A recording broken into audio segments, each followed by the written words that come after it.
All right, everybody. Saturday night, yet again. Seems like I just said that, right? Like, I'll tell you what, this week, it felt like it was dragging, but it seems like we're just talking to Dukes. I don't know what's going on here. But anyway, it's been a week. It's been especially this weekend has been like a disaster for the old Fet man. But we're here to have a good time. So let's just forget that. What we need, here's what we need. Hold on. I'll tell you exactly what we need. We don't need another streamer. We don't need to leave our home. All we want is live, L-I-V-E, people, beyond Thunderdome. All right. You know what? I'm feeling lonely, folks. So let me bring in my partner in crime. You know him. You love him. Hit that beautiful Fez footage. Ladies and gentlemen, millions watching around the world, let me introduce to you the genius of genealogy, the guru of guitar, John Fez Wendo.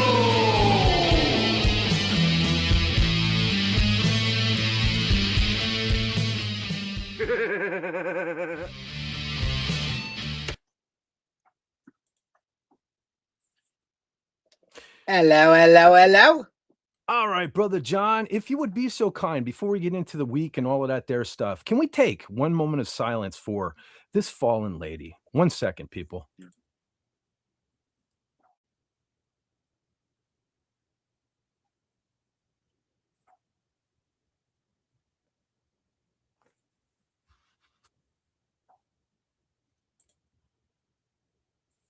Lovely girl. It's too bad. Yeah, it is. She was, that was kind of highlighted the Ghostbusters for me, that scene, I was like, I totally understood why Bill was shafting that kid. You know what I mean? Like back in the day, I was like, as a geeky little kid myself, I sympathized with the geek, but in that scene there, I was like, I totally understood. I totally understood why Venkman had the hots for Jennifer Runyon too. So apparently she was in Charles in Charge too. I think, now I haven't seen that show in forever. I think she was like his girlfriend in the first season, but I forget. I think so. Yeah. Totally remember that scene, at the flashcards and Ghostbusters was like, yeah. Anyway, rest in peace, Jennifer Runyon.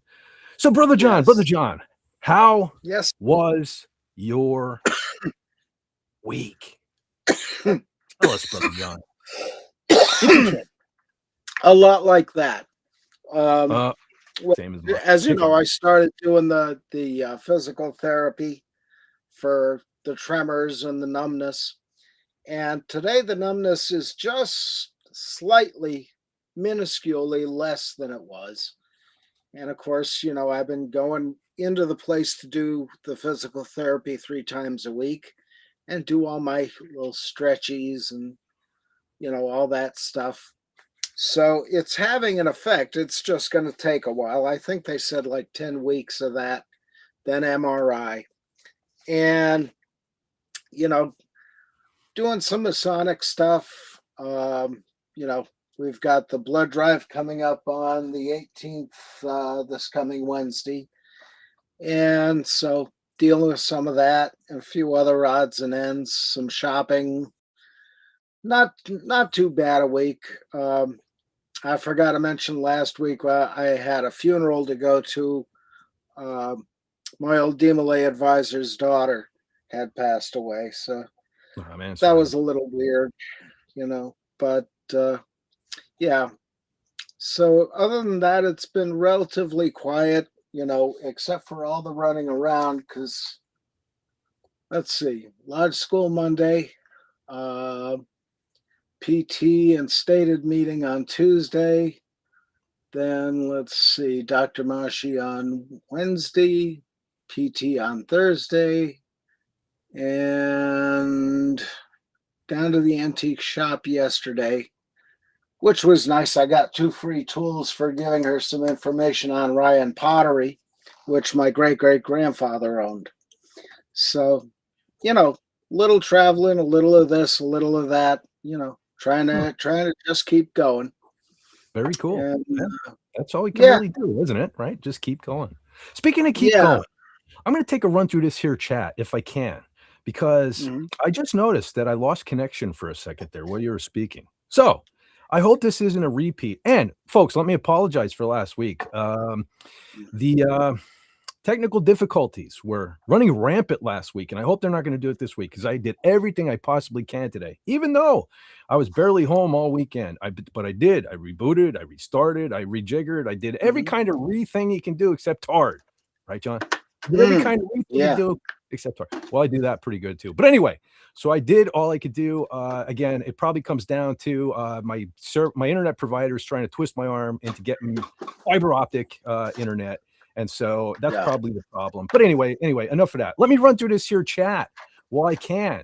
Well, it's still before my chat disappears and all of that. There's sugar. Yes. Anyway, let's run through here. So we had now, even though we're leaderless tonight, General Kala is on an away mission, but she said, "Hey, Fed, I sent you a DM on X," and I got it, General Kala. If you're still out there, I did send the links. So even though General Kala cannot be with us, she is still with us doing things behind the scenes. Hail, and I salute you, General Kala. So we have Old Man Bird in the chat. Old Man Bird says, practicing bluegrass lick in slow motion. Sigh. It's tougher than shredding scales. I expected it to be much easier because it was invented first. Well, that's the thing. Yeah, it can be tricky. That's what I always think too. All this other stuff, it's easy peasy, but no, not so much. But it improves your skills to learn other genres. I need to do that one day. I kind of shred, and that's about it. But anyway, FK8C, who was first here tonight too, by the way. Again, for some reason, the Restream chat doesn't go all the way back to the beginning.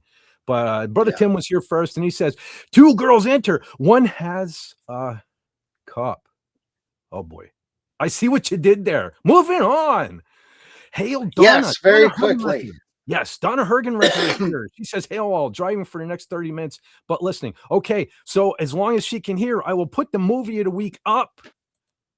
The movie this week for you fine folks is, oh boy, right after Tim's comment. Maybe I should have waited. Anyway, the movie of the week is Snatch, ladies and gentlemen. The movie of the week is Snatch.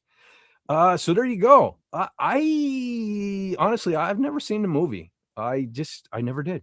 So if you happen to be like me, never saw the thing, or you haven't seen it in a while, go on and check it out so you can interact with the fellas on Wednesdays. Pop Culture Breakdown. Go ahead. Check it out. There you go, Donna. Hope you were able to at least hear what the movie of the week is. Okay, moving on. And we have, Sylvia, your lovely artist she returns, folks. She returns. I didn't scare her off. That's awesome. She's a trooper. Sylvia says, the wonderful artist is here. You sure are. And we appreciate you 100%, Sylvia. Speaking of wonderful, we have the Queen of all Dolphins in the chat. She says, hello. Hello, right back at you, Queen Dolphin. And again, good luck with your surgery next month. We're still thinking about you here in the Fet Force. Old Man Bird says, we need Donna, but she is here already. She is, but she's driving, but she's here. And we have Brother R Madman 4 says, hail, Fet, panel, and chat. Hail to you. Sylvia saying hi to all the fine folks. She's taking over for General Kala tonight. Saying hi to everybody in the chat. We have the king of all dolphins is in the chat. He says, hello there, Fet, Fez, and the chat. Wendy Trauma Warrior is here. Hail, Fet, and chat. Awesome. Just came home from a long afternoon in the OR. Oh, sorry about that. I hope you're relaxing. You probably won't find relaxation here, though, because I have a couple of things I want to talk about before we get into the movie. Our movie this week is By the way, Beyond Thunderdome, of course, you probably saw the thumbnail and read the title of this here live stream. So you probably already know that. But Yeah. that's what it shall be. We have Captain America. K4K says hello. Right back at you, Cap. Thanks for stopping in. Awesome. Hey, Captain America. Oh, I'll bet you, Sylvia. Thank you again, Sylvia. You bring all the cool people out. Yeah. I don't know why, but that there just made me think of a Lizzie Borden song I haven't heard in the longest time, man. We only come out at night. That's what we are, the Fet Force, man. We only come out at night. But anyway, Yep. Holy smokes, hold on to your Fez. We got Brother Lenrod in the chat. He says, hey-oh. Awesome. Hey, Lenrod. Well, Lenrod says, munching some pizza. Be around in a bit. Okay, sounds like a plan. I love it when a plan comes together. And, in immortal words of Hannibal, John Hannibal Smith. Or you could say, I love it when a panel comes together. That too. That's probably better because plans don't seem to come together around here. Brother John, it's almost better when we fly by the seat of our pants because it's like when we have a plan, right? And we're trying to go full bore. Exactly. Like I said, Star Wars stream, what happened? Months and months and months we talked about doing it. Disaster. Yeah. Months and months and months we talked about talking to Dukes. Disaster. Yeah. Right. So maybe this one here, knock on wood, folks. This one was almost kind of last minute. It was only like a week. And we were still kind of on the fence about whether we were talking Mad Max. So maybe this one will go, maybe it'll work out. Maybe Fett will learn how to talk in the meantime, too. Sorry about that. That's another thing, ladies and gentlemen. Let me apologize ahead of time. My mind has been, I hardly slept in the last 2 days. I've been on the go as long as I'm up. I'm running here, I'm running there. Fett don't hardly ever leave the house. This has been like an excursion this weekend. So my mind is going a million miles a minute. So bear with me. I'm going to try to get it out of my system now. And I'll probably fizzle out at some point throughout the stream. And we'll have to let Brother John take over. But anyway, the lovely Sherry. Hail the awesome. Is that the lovely John? What is that avatar? What am I looking at? I think she's clapping. Okay. No, but the avatar. What am I looking at, Brother John? John, what am I looking at? Which avatar? Her avatar, the lovely Sherry's avatar. Look, it's up on the screen. Okay, I see. Yes. Those appear to be a matched set of slightly tattooed breasticles. Do you see what I see? I really like the lovely Shirt. I really, really like the lovely shirt. Anyway, speaking, I got distracted. Sorry. I'm missing Brother Gary's in the chat. He says, hey. And WM Fez. What is WM Fez? Thank you, brother. Worshipful Master. I got it. I told you my brain, it works. It's just slow. I got it. See, I got it. Yep. Also, speaking of cool people, Raquel is in the chat. She says, just want to stop by and say hello. I hope everyone has a good evening. You too as well, Raquel. Thanks for stopping. Hey, that rhymed, brother. You too as well, Raquel. Thank you, Raquel. I almost said brother Raquel. John, I'm so used to saying brother in our community. It's strange that women are coming around. I have to start saying sister. But then I don't know. That feels weird. Sounds like I don't know. Yeah. Mother, sister. Okay. Anyway. Yeah. So yes, I just want to leave that. I just want to leave this avatar up, like for a stream. I want to leave that up for a stream. Yeah, really. But Brother Gary says, hello, lovely Sherry. Hold on, Brother Lenrod is here. Hold on, see that? You pop up a cool avatar, and Brother Lenrod makes time. What's going on, Lenrod? What's going on? Just had me some pizza. I have fuel in me now. No, very cool. Excellent. We're gonna need just fuel. had steakums. Steakums. Holy smokes. I love cheesesteaks, and I just never think to get one. I don't know why that is. I love them to death. One of these days I'll have to get one or make one. Yeah. Do something. Anyway.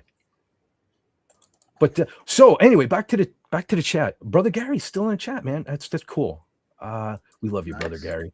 Lenrod says, we is night peeps. We sure are. We certainly are. We only come out at night. Yep. Oh, Brother Tony. Brother Tony is in the chat. Hey there. New avatar. Like it, Brother Tony. He says, hello, heads up. I am the TV show Tony, not your Oh, okay. Should have read that first. That's not start the vibe. Okay. Slightly different, cool. Tony. Oh, yeah. Sandra says knee replacement. I injured both knees several years ago. The arthritis is so severe I can barely walk. First one is of course, John.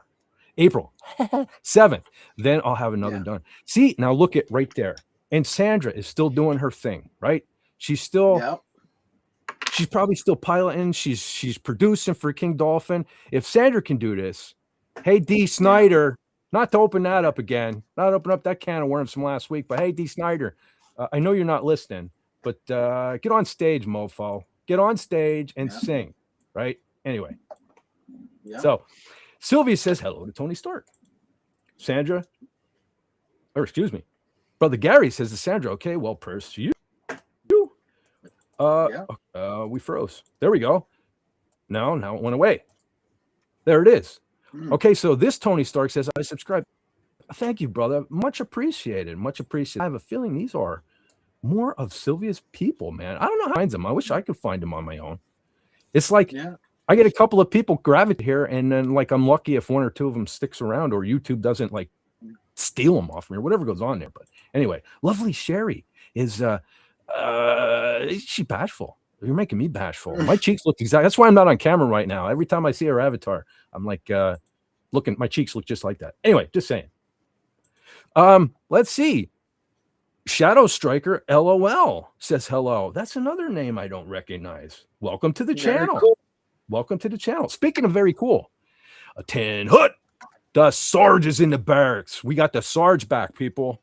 Listen, just because General Kala isn't here doesn't mean you're going to get away with your shenanigans, folks. We got the Sarge's back, and he's going to whip you into shape. So take it easy. Watch what you do. I guess that includes me too. I don't feel like doing push-ups after the show, John. So I'm going to try not to get out of line. But anyway, welcome back, Brother Sarge. And Sylvia says, Hail Shadow. All right. With that, and Lenrod, I'm kind of glad you're here because we're going to hit on some music stuff first before we get into that there Beyond Thunderdome. Of course, I'm going to bring this up. Of course, we all heard this news today. Unfortunately, the guitarist from Motorhead has passed away. And here's an official Motorhead tweet that they put out today. It says, we cannot believe we're saying this with, hold on, I got a blip. I'll be right with you, blip. I got to read this quick. We cannot believe we're saying this with profound sadness. We share that Philip Anthony Campbell has passed. Motorhead's guitarist for 31 years. Phil later formed PCA-TBS. That's a lot of letters. With his sons, Todd, Dane, and Tyla. A brilliant guitarist with a huge heart and unstoppable humor. Rip Phil. Also, the family put this one out. It was with great sadness that we announced the passing of our beloved father, Philip Anthony Campbell, who passed away peacefully last night following a long, courageous battle and intensive care after a complex major operation. So let me check and see who's knocking on the door. Wait. Okay, I got to take that down to be able to bring that up. All right. So fellas, Motorhead fans, yay, nay? Well, they were a fast-playing band. If he could keep up with them, he's aces. Yeah. Ace of Spades? Oh, yeah. Space of AIDS. Yeah, he definitely had to be one of the greats to keep up with Lemmy and Filthy Animal. I mean, all the way through. But sad to see him go. We're losing too many these days. Agreed. Yeah. And yeah, you're right about the speed thing. Motorhead kind of opened a door for their speed metal thrash movement back in the day, didn't they? Yeah. So, it's bands like them. And it's pretty cool to see a picture like this because it shows he's a guy like all of us, Right. Yep. Brother Lenrod, you a fan? You fan of Motorhead at all, or? Oh yeah, I love Motorhead. Just picked up that nice book about Lemmy a few weeks ago. Oh, that's right. It's a good read. Yeah. Motorhead is a band that I'm an occasional fan. I hate to say that. It's a band kind of like Black Sabbath where I want to get more involved. I really do. I just haven't done it yet. I will say though that, let me take this down. 1 second. I will say one thing I did love, and I actually found, I located it today. I'm going to turn my camera on. I found a couple of things today, and I think I was just talking about this. But back in the 80s, metal bands got together and they did. You guys remember that they're like USA for Africa? They did, they raised money for the hungry over there. So metal bands got together and did like the very same thing, and they called themselves Hearing Aid and recorded a song called Stars with a really epic guitar solo in it and stuff. Yeah. The reason I'm speaking about this is, number one, it's really cool, really awesome. Yeah. And unfortunately, I don't have it on CD. I was looking at the CD today, man. It's going like for $250 because they haven't reprinted it or anything. So fortunately, I at least have the cassette. And on this cassette, a couple bands contributed some songs, sometimes live stuff, which on here was Motorhead. They contributed the song On the Road, which then became, actually down the road, they rewrote it and it became a song called Built for Speed. But on here, it was On the Road. And every time I ever listened to this cassette, there's even some Kiss stuff on here and everything, I would kind of always listen to Stars and On the Road by Motorhead. If I was only going to listen to a song or two, it'd be those two songs in particular. I really, really liked the song and the version that's On the Road. Built for Speed's not too bad either. But so that's pretty much my history with Motorhead. And of course, being a wrestling fan and stuff like that, I'm totally aware. They did Triple H's theme song as well as the Evolution and anything Triple H related over the last 20, 30 years, whatever it's been. But Lemmy was definitely the dude. I mean, there was, Motorhead as a band. So a lot of bands are cool. A lot of bands are heavy. A lot of bands are awesome. A lot of bands are this, a lot of bands are that. But to me, there was always one badass band, and that's Motorhead. Motorhead was just like badass, right? Totally had a style of their own, kind of a sound of their own even. And a lot of that came from Lemmy too, though, with his distorted bass and, the image with the microphone up in the air, kind of like me right here. Kind of, I don't know if, that's why I gravitated to the mic being up there instead of down here or whatever. But yeah, definitely had a style of their own. And but anyway, we're not here to talk about Lemmy. It's a loss. It's another major loss for the metal hard rock community, and it sucks. It really sucks. But but at least Dee Snider, he has an excuse not to be on stage, unlike you. Anyway, all roads lead back to D, I guess. But so I don't know. Do you guys have anything more to say, or should we move on? No, I'm good. Yeah, I think we covered it. All right. Rest in peace, brother. Rest in peace. And hail Motorhead, by the way. Okay, so here's another bit of, I guess we'll call it news. I was on the fence whether I want to hit it on it, but so basically, Gene Simmons is a very outspoken gentleman, right? And as fans of Kiss here on this channel, I thought we had to touch on this. He had said this week. Well, I'll just read the meme. I guess it might be here. He said, basically, shut the F up, do your art, and shut up. Nobody's interested in your opinions, and that includes me, who I vote for, who I like, who the F you think you are. And if I saw the video, he was specifically referring to what's his face there? I think Ben Stiller and who the heck was the other one? Did you guys see this video? I totally forgot already. Nah. I didn't see the video. I saw the picture. I can't remember who the other guy was. So anyway, I thought I would share this because, it is about time that we go back to the way things used to be, right? Yeah. And if Gene Simmons is the one going to lead the charge, I'm all for it. Now, Gene Simmons is a little wishy-washy. He tends to say whatever, I don't know, whatever gets people aggravated and keeps his name in the news. But in this particular case, he's right. It's time for all these celebrities, no matter who they're talking about politically, right or left, to just shut up, right? Because let's just go back to having fun. Like, let's get the politics out of movies, out of music, and let's just go back to having a good time. It really doesn't matter, right? You go in, we should go back to like going in booths, going behind a curtain, vote for whoever you want for, and that's the end of it. Don't be coming out and preaching. Either way, pro-Trump, whatever. Let's just go back to having a good time. So this is why I wanted to point this out. I'm sure everybody's seen and heard this by now, but for once, Gene Simmons is right. And thank you, Gene Simmons, for trying to bring some sanity back into the world of art. Yeah. Oh, Mike Ruffalo, that was the guy. Or Mark Ruffalo. That's right. I can't believe I forgot that because he specifically said in that video, oh yeah, however you pronounce his name, and he said, oh, that's right, it rhymes with buffalo or something like that. So yeah, you're totally right about that. So, okay, moving on. I guess that's enough of that because next week Gene will probably say, no, never mind. I forget I said that. I was only joking. But anyway, Moving on. Something everybody else Oh. has probably heard about by now, but Arnold Schwarzenegger to reprise his roles in Predator, Commando 2, and the King Conan movie we've all like kind of dreamt about for decades and decades now. So Yeah. what do you fellas think? You think this a good thing? This not a good thing? Yes. Yeah. Yes. Not so I sure think- about I Predator think- and Commando 2, but King Conan for sure. Oh yeah, definitely. He's the right age for a proper King Conan film. Yes, that's Yeah. exactly what I was thinking. He's a bit old for Predator and Commando, but it depends on how they do Yeah. it though too. You know? Yeah. Yeah, I mean the script is going to be everything because if it's more of the same crap we've been getting, why bother? But yeah, if he's still coming out, able to do Conan and actually move and be bulked up like Conan was, that's it. That should be pretty awesome. But they got to get the story right. Exactly. And as long as he doesn't manage to work in F your freedom into the movies or things like that, we keep that kind of crap. And well, good. I think he's had some heart surgeries and stuff, so I don't know how much lifting he still does or any of that. But it'll be interesting to at least see it.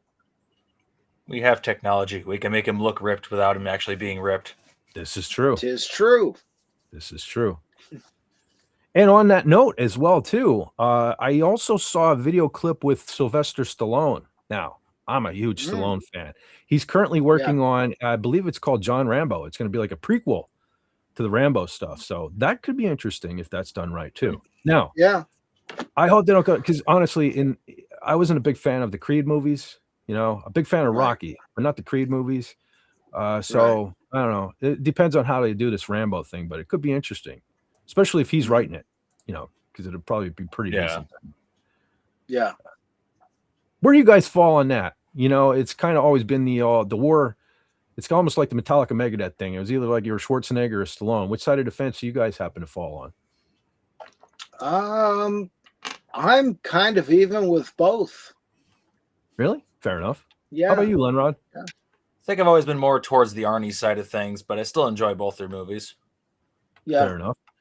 Well, like I've always said, now to me, I know everybody thinks Terminator when you think Schwarzenegger. To me, his movies were the Conan movies. I mean, honestly, nobody, not even Stallone, could have done as good a job as he did in those. But I'm always been a bigger fan of Stallone because to me, it's like, he writes his stuff. He even directed some of his own stuff. I mean, that's next level stuff, Plus, he was great in them. Yeah. So, yeah. I respect Arnold. I like a lot of his stuff too. So big fan of like the Running Man. Running Man was pretty epic. Total Recall is pretty cool. So that's something they should have done. I've only seen clips of the Total Recall remake or reboot, whatever it was, but that's one of those things they should have left it alone or had him in it, But And real quick, checking back on the chat, we have Shadow Striker Law, Son of the King, of course. Fox Tech, Trust Us. Wendy, of course. Let's see. The Sarge. Well, we saw the Sarge, and he said at ease. Our Madman 4, Miskatonic Madman. Oh, hell, Miskatonic Madman. Boa Hancock. And that's about where we're at. So cool. Nice to see everybody. Some new names there. That's awesome. I'm gonna suck at this name. So forgive me here, but we have Sukuna, the King of Curse. Sukuna, the King of Curse. Ah, that sounds that's right. It. I got it wrong. Okay. I got it wrong. All right, cool. And I thought I was the King of Curse. Only when I flip my lid. Hopefully that won't be tonight. But anyway, welcome to the channel. That was a mouthful too, by the way. I hope my final pronunciation was correct there. But and of course, they said what happened? Why did it go away? They subscribed. Thank you very much and welcome to the channel. Hopefully I won't lay it down. I'm going to try. I have a video I wanted to start working on this week. I'm hoping to get to it this coming week. So stay tuned. Stay tuned. Oh, and let me So I kind of bombarded everyone with some videos this week, some re-edits and things like that. Okay, we'll be here, Brother John. So I kind of bombarded everybody this week. Again, some major edits to the channel, some major redos, things like that. We're trying to push the channel forward, as I say. So there were a couple old videos I wanted to keep around and not get rid of. So that's what happened this week. So the end of this week there, I kind of got more. I did some new stuff. So now next week, moving on, I can get back into making the commentary videos and stuff like that, which I'm really looking forward to doing more of. So stay tuned. Stay tuned. That will be coming this week. Yes, and speaking of Vox Tech trust us too. What's up? What's up, my friend? I think I saw the name before, so welcome back to the channel. Wendy Trauma Warrior, yes, she is back in the chat. Says Jimmy has always said Motorhead is good surgery closing music. Makes sense because it wakes you up. It sure does, and you want to be awake for suturing, don't you? Yes, you sure do. So very cool, very cool. Let's see. The Sarge had said cassette. Now that's a name I haven't heard in a long time. Obi-Wan Kenobi, absolutely. Cassettes, man. Remember the days of cassettes? Yeah. So Lenrod, did you ever have any cassettes? You never had a cassette in your life, probably? Oh no, I have tapes. I got a whole shelf full of them. Oh, cool. So you know the pen trick? You know the use of the pen? Yeah. Okay. Yeah. I think back to one of the very first tapes I ever got. That was Black Sabbath's Paranoid on cassette. I played that tape till the ribbon broke. Then I pulled the ribbon out, taped it back together, and then continued playing it. Nice. Yeah. I used to have this. I used to found that the cheap Bics back in the day, the cheap clear Bic pens, they had the square sides. You know, it was almost shaped like an octagon or something. Worked perfect. It fit right in the tape, and you could spool it and rewind it and stuff like that. And because of course the tape always had a tendency to come out and get eaten. Anyway, that's what, like I said, that's what got me into buying CDs finally. I swear I was never excited. Such a cassette collection. I swear I'm not getting any of these new fandangled CDs. But then after driving a half an hour to a mall to pick up Overkill Horoscope on cassette the day it came out for $22 for a cassette, only to drive a half hour back home and have it come pouring out the bottom of my stereo. Yep, that's that day. Yeah, that's when I bought my first CD. Yeah, I was like, no. Yes. That's not gonna happen. Disappointment, anger, frustration, all at once. Hey, Ball Hancock says hello, gentlemen. Where? Who let gentlemen in here? Brother John. Yeah. Who's letting these gentlemen in here? Anyway, welcome back. I recognize the name. You've been here before. Welcome back to the show. I guess this is a show. Very cool. Speaking of, whoops, I almost see these buttons. I almost blocked Miskatonic Madman. It's such a delicate, right? The bar comes up to show, and then there's three dots that say block, mute, all of that stuff there, and it's too close. Restream. Yeah. Separate. Spread them out a little. Spread them out. Spread them. Anyway. Hail to Miskatonic Madman in the chat. Says, hail Fett, the panel in chat. Hail to you, my brother. You just saw you last night in the Doomcock chat. Okay, I think I had one more thing to bring up here that I just wanted to hit on. Now, have you guys seen this? So both women are coming out of retirement to fight each other. Ronda Rousey and Gina Carano. Do you guys have any thoughts on this? I know I sure do. Don't care. Don't care. Brother John, should be interesting. It should be interesting. I mean, when I see women fight, I want a real old-fashioned cat fight. Now, I don't really Susquehanna County bar brawl. I don't really like seeing women fight. I'm glad to see Gina. She got in a pretty good shape for this. It looks. Of course, she looked great the way she was before too, as well. I mean, she's always looked great. But the thing of it is I don't know. I was a fan of Ronda's, especially in WWE, because it's wrestling's fake, right? Yeah. But I don't know, it's stuff scripted. Here. It's not so much fake, just scripted. I think is a better term. Yeah, I mean, there's athleticism for sure, but and some injuries. You're risking injury, but this here, man, I don't know, because I like both women. I like both women here, and I hate the thought of either one of them. Yes. I like the pose they're doing because Rhonda's the one on the left. Yes. Is that her name? Ronda Rousey. She's looking like, I'm going to kick your ass. And Gina's looking at her like, dude, I beat Disney. Right. Well, actually, I watched this. Well, most of this press conference. It was pretty cool. The thing of it is it's weird because they're such fans of each other, right? Yeah. I'm wondering how legit this fight's going to be anyway, right? Are they going to Yeah. go Well, full throttle? I don't know. is Especially that with Jake Paul behind them? what's this? Yes, I believe that is him. Yeah, it's questionable if it's legit. Yeah, because what was that? Wasn't that him and Tyson? Was that last Yeah. super huge fight? Yeah. And I don't know. That looks totally staged to me, that fight there. So I Yeah. have a feeling that's what we're going to get here. This is going to draw the money for sure. Both women coming out of retirement, to do Yeah. this. But I don't know. It's because both women are into acting, and you more towards it kind of being staged. Yeah. Yeah, I don't know. We'll see what happens. Yeah, I even broke out the shirt today, the Ronda Rousey shirt. Oh, yeah, nice. But all right, well, there's that.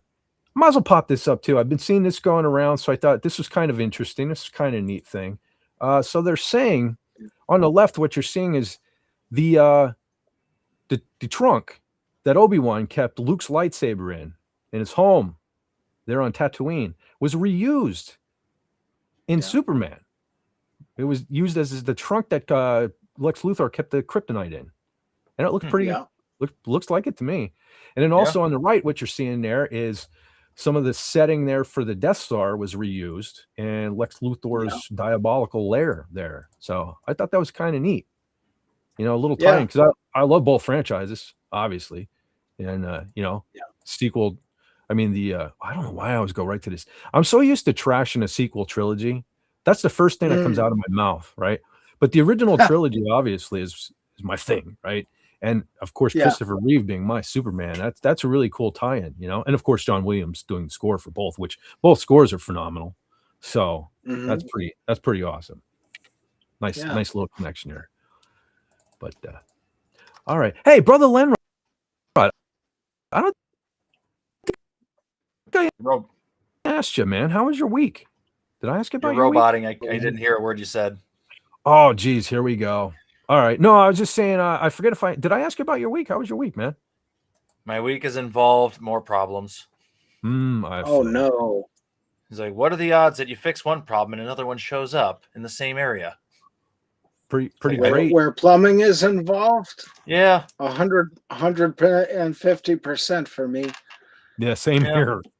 I just know I dug down in the hole. I found the hole. I plugged the hole. The patch held. A couple days later, it springs another leak farther up the pipe. So now I have to been spending the last few days digging the trench deeper. Yeah. I still haven't found it yet. Jeez. It doesn't help that the mud down there is terrible right now. I mean, it's we're inching into spring finally, so we're getting mixtures of rain and snow now. Yeah. But the ground is beyond saturated. Like it is the heaviest, muckiest, stickiest goo you could ever shovel. Yeah. And all I have is a trench shovel. And even less headroom now because the pipe travels in a position that goes under the furnace. So I have about 1 foot of headroom there to work in. Yeah, that's not good. It was already short enough. Now I'm basically lying in the muck. Yeah. This must be what it was like to be a soldier during the Great War. Yeah, really. I don't feel bad, brother. With all the things going on around the house here, yesterday I ended up spending my morning at the garage. I had a tire in a screw in my tire. So that's how yesterday started, which kind of threw everything off that I normally do on a Friday. And trying to condense it all into one day. Of course, I forgot things that I needed to pick up yesterday. So I ended up having to run back out today. So I was on the go all day today too. So been a weekend. Like I was saying at the beginning there, it's been a weekend. Yeah. I like this. Donna says, Gina rules. So glad she's coming out of her funk. Yeah. Mm-hmm. Yeah. Hopefully she has one, and hopefully this is the last one. Last fight in her career. Get one. Because that is kind of a dream fight, I suppose. I think all of us fans, especially who dig both women, kind of always wondered what if they went against each other. Yeah. But it's also they're not in their prime though anymore either. Do you know what I mean? You know, Yeah. Rhonda had a baby. You know, Gina went through what she went through and stuff like that. So it's. I mean, is it really the dream match? Is it? You know, is it the match Yeah. we deserve? We should have had it back in the day, but anyway, Yeah. they're gonna make some money. That's good. Yeah. Oh, there's a Oh, Jill hold Folks on. coming in. Do we have a birthday in the chat? Bo Hancock says, "Hail Mihawk and happy birthday." Well, happy birthday, look out. Mihawk. Happy birthday. Happy birthday, man. Oh, we have what was this? Dracul Mihawk. Oh, yeah. Okay, thanks. They say yep. Yep. So apparently it's their birthday. So happy birthday, Dracul Mihawk. Let's see. What is this? No, Fez, a cat fight in the Thunderdome. That could be something. Yes. That could be something. Holy yeah. smokes, we got the man Spider-Man in the chat. Nice. Says, hello. Hello to you. Hello to you. The man Spider-Man. Sweet. Oh, anti-derivative Jill is here. Jill says hello. Well, hello, Jill. Thanks. Hey, Jill. Yo. Absolutely. Awesome lady. Miskatonic Madman says my quatlus are on Gina. I think so too. Yeah. Ronda lost. Just even watching her in wrestling, I don't know. Because that was like really the last thing she did was WWE, and she was kind of botching some stuff there, and I don't know. She doesn't seem like the animal she used to be. And Gina's quite a bit bigger than her. Yeah. So those punches connect. Yeah. I don't know. Okay. So let's see. We're here to talk about a movie. I was hoping William Shakespeare could pop in, but maybe he will while we're going here. Because I'm hoping to keep this one, since we went like 6 hours last week, I'm hoping to keep this one down to a minimum. But I thought we would talk about a movie. Because William's actually the one that brought this up. It is a movie I would have eventually determined to speak of down the road, because I do love the movie. But we're going to talk about a movie here. Let me bring this up, called Mad Max Beyond Thunderdome. Now, I'm going to give a little synopsis of the movie here. And then afterwards, I thought maybe we'd all just kind of give, again, no scientific, whatever, Siskel and Ebert type of thing. Just what the movie means to us, if anything. But we'll get that in a second. Let me give you a little rundown for those unfamiliar or who haven't seen it in a long time. So, Mad Max Beyond Thunderdome. Mad Max Beyond Thunderdome, also known as Mad Max 3, is a 1985 Australian post-apocalyptic dystopian action film directed by George Miller and George Ogilvy and written by Terry Hayes and Miller. It is the third installment in the Mad Max franchise and sequel to Mad Max 2, 1981. It is the only film in the franchise to be rated PG-13 by the MPAA. The film stars Mel Gibson in his final performance as Mad Max Rockatansky and Tina Turner. Billboard later listed Turner's performance in the film as the 68th best performance of a musician in a box office film. That doesn't sound too elite, 68th. I thought she'd probably better. I wish I should have tracked down a list of these 68, because I guarantee she was better than some of them. She was pretty good. Pretty sure Jack Black owns most of them right now. Yeah, probably. And he probably bought them. But anyway, she was pretty good in this. I was never a huge, I never got the whole Tina Turner thing musically or, whatever, but she was pretty good in this. Yeah. And she's pretty darn cute too. But anyway, Mad Max Beyond Thunderdome was released in Australia on July 10th, 1985. The film received positive reviews from critics. We won't talk about the fourth film. So, the world is a post-apocalyptic wasteland caused by ecocide and a nuclear war over resources. In mainland Australia, Max Rockatansky crosses the desert in a carriage pulled by a team of camels. The airborne bandit Jedediah and his young son attack him and steal his vehicle and animals. Max follows Jedediah's trail to a trading post called Bartertown. Who rules Bartertown? Initially refused entry because he has nothing to trade, he impresses the local officials with his toughness. And the founder and ruler of the town, Auntie Entity, Tina Turner, offers to resupply him if he completes a task. Bartertown's energy comes from Underworld, a subterranean refinery that turns pig feces into methane. The refinery is run by Master, a dwarf who rides around on Blaster, his giant bodyguard. Master Blaster has begun to challenge Auntie for control of Bartertown. Auntie wants Max to kill Blaster so she can subvert Master to her will. Max infiltrates Underworld to size up Master Blaster and befriends Pig Killer, a convict sentenced to work there for slaughtering a pig to feed his children. When Master Blaster learns his newly acquired vehicle belongs to Max, he forces Max to disarm its booby trap. Flashbacks to the lovely Sherry's avatar. Anyway, in doing so, Max sets off his alarm and discovers that Blaster is hypersensitive to high-pitched noises, which comes to play in the movie. By law, conflicts in Bartertown are resolved by a fight to the death in Thunderdome. You have to say it like that, Thunderdome. A gladiatorial arena. Max publicly accuses Master of stealing his vehicle, and a battle is scheduled against Blaster. Blaster dominates until Max blows a whistle, which makes Blaster grab his head in pain. Max knocks Blaster's helmet off and prepares to kill him, but relents upon saying that Blaster has an intellectual disability, just like Fett. Max reveals Auntie's plot, and Master threatens to shut down the refinery, so Auntie has Blaster killed. She is then able to terrorize Master into keeping the refinery running. For breaking a deal, Max plays Bust a Deal, Spin the Wheel, where he lands on Gulag. Max is bound, placed on a horse, and sent into the wasteland. When the horse collapses from exhaustion, Max frees himself and continues on foot until he also collapses. That's easier for you to say. Warrior Girl, Savannah Nix, finds Max near death and heals him. Her home, Planet Earth, ERF, Planet Earth. It's one of the funny things in this movie, how they're constantly mispronouncing things. That was pretty funny. So anyway, Planet Earth is an oasis populated by a primitive tribe of teenagers and children known as the Waiting Ones. The children are described from survivors of The children are descended from survivors of a crashed Qantas Boeing 747, some of whom left to seek help and never returned. They believe Max is the pilot, Captain Walker, come to fix the aeroplane and fly them to the fabled Tomorrowland. Max denies he is Walker and insists there is no longer any civilization like that in their stories. Disillusioned, some teenagers and children led by Savannah want to attempt the journey to Bartertown, but Max stops them and has them tied up, saying, this is really an in-depth thing of the movie here, anyway, saying everyone should go on living in the oasis. During the night, the separatists escape. Max agrees to bring them back, taking some members of the tribe along. However, both parties are in bad shape by the time he catches up. Out of supplies, Max is forced to lead the contingent back to Bartertown.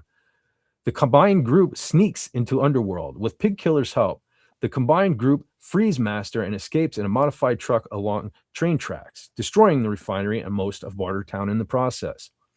Auntie orders her forces to pursue and retrieve Master. Max and his group do their best to fight off the attackers. They come across Jedediah and his son, whom Max coerces into providing a ride in their aeroplane. With the approach of Auntie's army shortening the runway, Max gets into his vehicle, which a child stole from their pursuers, and crashes into the oncoming attackers to create an opening so the plane can take off. Injured and alone, Max is spared by an impressed Auntie who leaves him to rebuild Bartertown. So there you go. There's pretty much the movie. Let me check. I heard a blip. I keep hearing blips, but nobody's back here. But anyway, that might be me because I keep getting that you've lost connection and then it reconnects. Okay, that makes sense. All right, but it's weird that it adds you on. Yeah, it adds you on its own. Real quick, happy birthday to Ava, antiderivative Jill's daughter. Oh, happy birthday, Ava. Absolutely. It's 2 birthdays in the chat. That's pretty awesome. That's pretty awesome. Yes, there it is. Pretty cool. Happy birthday, Ava. Okay, Brother John. Mad Max Beyond Thunderdome. Have you seen it? Yes, couple, 3, 4 times. Are you a fan? Yeah, it's a good movie. The Warrior Girl was a little weird for me, but just I think the combination of the way she looked and talked didn't quite go together for me. But that's character. But a lot of great stuff in it. My favorite scene, of course, Dying Time is here. And we talked about this at the end of the show last week, was what he was wearing. And one of the things few people picked up on is around his neck, he's got the Masonic square and compasses. So that makes it interesting, from my perspective, being a Mason, is where did he get it? Was he a Mason? Who was he? Where did all this come from? So gives a little added layer for me. But overall, the movie I thought was great. Master Blaster was fantastic. And just the whole overall great movie. And of course, Auntie Entity, what a character. And some of the ancillary characters behind her henchmen, really cool. So yeah, it was a fun movie to see. That's another one for a Sunday afternoon with your popcorn. Agreed. It's. I was going to say it's a fun movie. It's a little depressing because of the dystopian type thing and stuff like that. But yeah, it's definitely worth a watch. Brother Lenrod, did you have an opportunity to watch this thing? Nope. No, you haven't seen it, so we're spoiling it for you. Darn it. I've been busy digging a hole. Oh, that's true. That's true. Oh yeah. Oh hey, Glenn Schroeder's here. Hail, Brother Glenn. Brother Glenn Awesome. in the chat. Yeah, here we got some scenes from Thunderdome. Yeah. Where they're fighting to the death. I thought that was pretty it's cool. Pretty neat how they did that. Yeah, well, one of the things I liked, right in the beginning there, when he sets that alarm off on his vehicle, and he sees that it's driving Blaster. Blaster's the big fella. It's driving Blaster nuts, and I love the scene too, because remember, he's in a cockpit of his vehicle, and the way that the camera pans up and zooms in on him, acknowledging the fact that he caught that, even as a kid, when I saw this in the theater, like that's gonna come into play later. And so because I have kind of a relationship with that, so to speak. So I spoke on occasions before where my mom, she listened to the radio every day, and she was great at music trivia. She knew so much about all kinds of music. She would always win free movie tickets from the radio station, a local radio station. And this happened to be one of those movies that, we went to the mall, and they only took tickets for certain movies. And even though this was a brand new movie, and that a Mel Gibson movie at that, I was able to go in and watch this for free. So there's my mom connection there. And then there's also, so I don't know, Brother Lenrod, you probably don't know what I'm about to speak of, but Brother John, you probably remember these devices. So my mom used to we live in a rural, area. My mom used to like to sit out on the porch and gossip with the neighbors and stuff like that. And so we always had them darn skeeters around here, right? Yeah. And skeeters would always eat you alive. She would say, the skeeters are eating me alive. So I remember they came out with these little devices that you put little watch batteries in, and you turned them on. You could set them to whatever volume or whatever you wanted, whatever pitch. And it would supposedly scare off the skeeters, the mosquitoes, right? And supposedly humans couldn't hear these things. That's what my mom always taught me. Humans can't hear this. It's only mosquitoes hear this. But she would turn that on, and I would hear it. I would hear it. Yeah. And she'd be like, you can't possibly hear that. Humans can't hear this. I'm like, I'm telling you, I hear it, and it's driving me nuts. Turn it off, please. So she would sit there then, and try hide it from me and stuff, and turn it on and see if I could hear it. I'm like, you turned it on. And I'd nailed it every time. I'm like, I'm telling you, I hear the skeeter device. So I know how Blaster felt in this here film. Yeah. From the second I saw it, I'm like, darn it, that's my mom. He's being my mom, turning the skeeter device on. But anyway, that's a little connection with that. So when we're kids, we can actually hear a way higher range of frequencies than as we can as adults. Yeah, probably now I probably wouldn't hear it at all. Yeah. With the hearing loss. See, my favorite was the sound of a good old-fashioned bug zapper. Yes. Those were just so much fun. The sound of crispy satisfaction. Yes. Yes. And here you can see Tina Turner, man. Oh, speaking of which, while I have this slide up here, that chainmail gown that she's wearing there, that weighed 121 pounds. Did you guys know that? Yeah. Holy crap. Yeah, 121 pounds, 55 kilograms. That thing. and she wore Yeah. that thing throughout the whole movie. So, and you Yeah. know what I mean? And so you're talking days and days and days of wearing that, filming and stuff like that. So she was a trooper, man. Yeah. Well, She went, she survived Ike Turner. She could do that with her eyes closed. well, you know, the thing of it is too, it's them legs she has, you know, the muscular, sexy Yeah. legs she had. We're supporting that thing, no sweat, right, fellas? They were supporting Yeah. that Dancer's thing. legs. Yeah. Mm-hmm. Yeah. I have a number of slides because I just watched this today, and I really realized how cute she was in this. She was really something in it. Yeah. You know, this one got out of order. Some of the slides got a little out of order, and then this gentleman actually returned, the pilot there. He returned from part 2. Yeah. And that one there, The Road Warrior, Mad Max Part 2. We will definitely discuss that one down the road too, because so Thunderdome here is the first one I saw. I watched them in reverse order. I saw this one in the theater first. I don't even know if I heard of, to be honest with you, of Mad Max before this. So that made me go back. Well, honestly, I didn't even see The Road Warrior until the era of DVDs. I just happened to pick it up on DVD and I watched it. And Mad Max, the first one, I didn't see until like around the time Blu-ray came out. I picked it up on Blu-ray pretty cheap.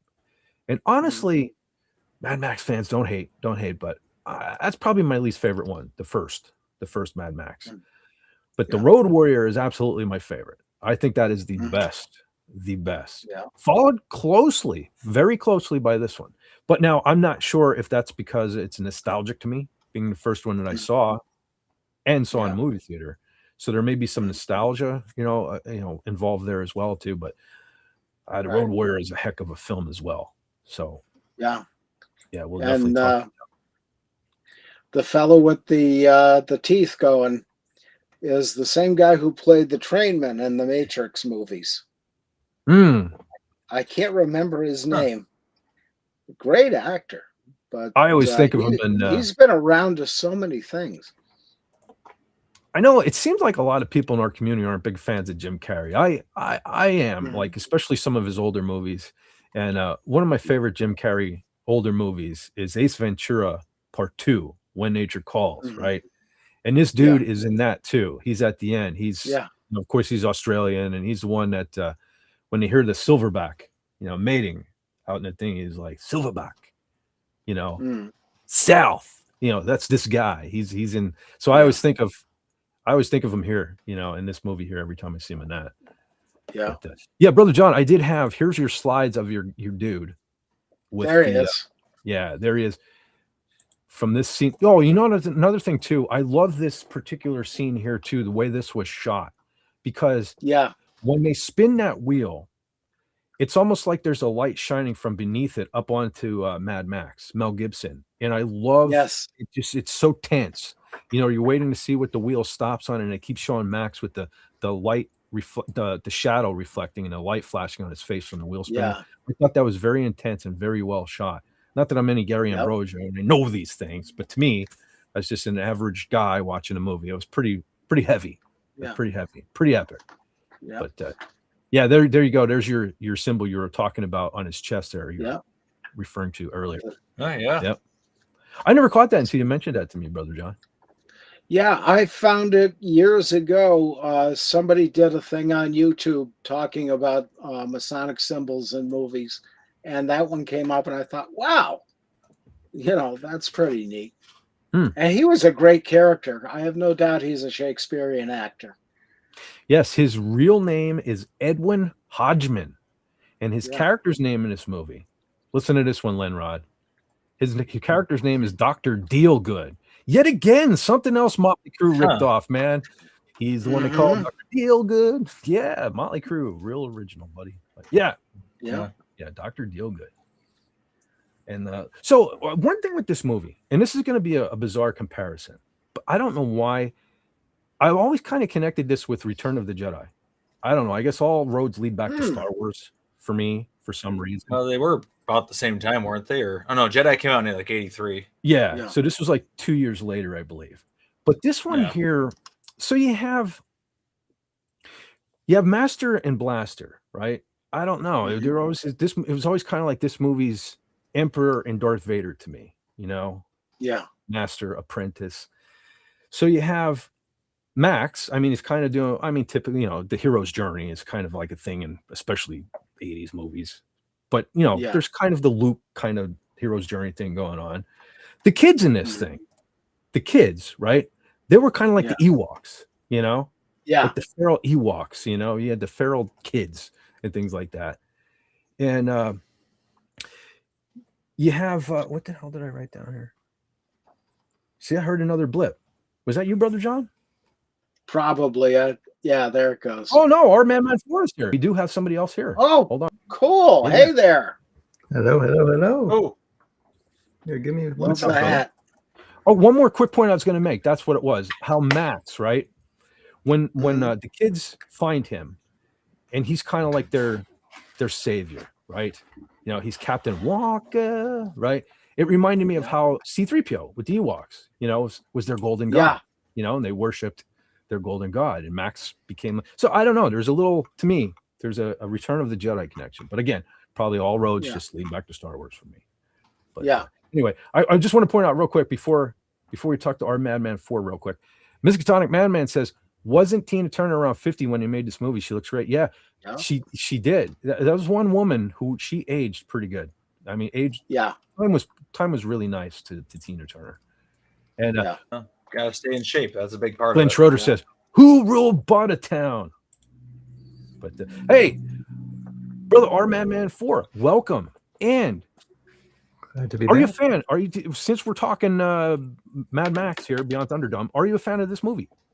I have no opinion either way. That's why I kind of came in fashionably late, because I've never watched these films. Not that I don't like or not, but I've never watched them. Okay, well, I highly recommend it. I've been told that a few times. They're pretty epic. And again, I was just kind of giving my rundown. This Road Warrior, which is Mad Max Part 2, is the best, in my opinion, the best. Followed very closely by this one. So I can't say, like, you know, I would say watch them 1, 2, and 3, even though I watched them backwards. But I can't really say if you would appreciate them more by watching them in order or not. Because I mean, I love 2 and 3 equally, even though I saw them backwards. But they're really kind of totally different movies too, in a way. So even though they're kind of set in the same, you know, dystopian future and stuff like that, but I think you really get a kick out of them. I do have, let's see, I think there's more behind the scenes, but I did have some more Tina Turner type shots too. Yeah. So here's her and good old Mel. Yeah, look at, man, she did look good for her age. Yeah. But then look at old Mel too. It's like he's a bum. It's like age, dude. Yeah. Like dude, age. Yeah. But and she was still singing great too around that time. Yep, for sure. Well, yeah, she did the theme song to this. We Don't Need Another Hero, which I kind of butchered back at the beginning there. But that was a pretty decent song too. But man, look at her there. Hubba, hubba. Holy smoke. Yeah. What a beautiful woman. Yep. To ruin everything, because I'm going to go from beauty to the beast. No, just kidding. Canadian Spider-Man, if you're out there. But hey, check this out, everybody. I'm watching this today, and I never noticed this before, but check this out. I got a screenshot of this dude. Yo, tell me this is not Canadian Spider-Man. Oh. Holy freaking smokes, man. Hilarity and striking. Yeah, man. So when you're like, I was totally like, I was taken out of the movie at the end of this, because this dude is like, he plays a bigger role towards the end. I don't know if he's a mechanic, because in this scene here, he comes out with a wrench, but somehow he kind of becomes Tina Turner's right-hand man sort of at the end of this. So he's totally involved heavily at the end. And like, I'm watching the whole end and I'm like, damn it, Canadian Spider-Man, get out of my movie. I'm trying to watch the movie, but all I can see is Canadian Spider-Man. But anyway. Well, he's a world traveler who's been on many adventures. It might actually be him. Well, the thing if it is, though, he'd probably be like, 70 at this point. But he does look damn good for his age. So maybe he legitimately is, right? Maybe he legitimately is, and he was in this movie. I don't know. Yeah, look at his comment in the chat. Holy shit, that's me. Yeah, man. I was like, holy cow, man. We have an admission, people. We have an admission. Yeah. Okay. Well, unfortunately, I was hoping William Shakespeare would be able to pop in because he's actually the one who recommended this. It was definitely going to be on my list at some point, but we just kind of bumped it up because he's a fan of the movie too. So hopefully he'll at least catch this on replay. But so there's that. So anyway, fellas, anything you want to talk about? Anything you got going on or anything you want to let us know about? Or our man for you haven't been here for a while. We missed you, buddy. Yeah, I've been traveling a little bit, Chile and back. So that's right. Yeah. So you mentioned we're going to Chile. This is where the hat's coming from too. So awesome. Very nice. Yeah, that was. I don't know how much I could talk forever on that, but it was a really good trip that we had. Overall, it was really good. Great. Good time with my wife, son, my father-in-law. So, seeing her family, like extended family, like Mapuche tribe, down there in a certain part of Chile. So, yeah. Very good. It was cool. Very nice. I don't know. Did you happen to take pictures on that there trip? Because just a suggestion, Canadian Spider-Man, speaking of the fella in the chat there, he actually does a travel show. But, yeah, I have hundreds. Yeah, might be interested in hooking up with brother Canadian Spider-Man. Literally, and it's summertime down there. So basically just taken in the summertime. Well, and I apologize for this one. All you're going through all that big winter, like the whole eastern side of the country. We were down there, like beating back the 80, 90 degree weather, basically. So well, as long as you had good weather, nice time with people. Awesome. Good food too. Nutrient level and like fruit and vegetables there is just is so nice. So nice. But do they make chili in Chile? I don't think they know what that is. Oh dear. No, they're it's funny you mentioned that. I forget what the dish is called, but one of the first meals we had there when we got there, this is we stayed in Valparaiso, which is along the coast, like a couple hours from Santiago, and very beautiful. It's actually like a tourist area, and one of my wife's mom's best friends. And since my wife's mother passed away about back in like year 2000, my wife has kept in contact with her mom's best friend. It was almost like a second mom to her. She was there when our son was born and all that. So we went there, and she has a kind of like a little apartment that overlooks like the ocean. Is just very nice. And my wife is telling me, she's like, when I was in college, I would travel here to when I was going through certain internships. I would travel here to view this and do my work. And I'm like, oh, I don't blame you. It's very nice, very peaceful. But we stayed there for a few days, and the first meal she gave us, practically, it was like the stew that had like a certain white bean. And it had like kind of like spaghetti noodles. Still, it was very, very tasty. It had like other vegetables and stuff in it. But yeah, it was. It wasn't exactly chili, but there's a lot of variety of culinary things there. So very cool, very cool, very nice, man. Oh, and Illegally Blonde is here. Holy smokes! Yeah, I'd recommend a Canadian Spider-Man. Speaking of which, I wonder if Jill's still here. Check this out. Look what she gave me today. Let's see. Where's the front? A tribble. Oh, nice. Yeah, she gave me a tribble. There's a tribble in this here thing. I thought that was pretty cool. Sweet. Yeah. I don't have a heck of a lot of Star Trek stuff, so that's hopefully the beginning of another nice collection. So, hail Illegally Blonde. Thanks for the tribble. Thanks for the trouble of giving me a tribble.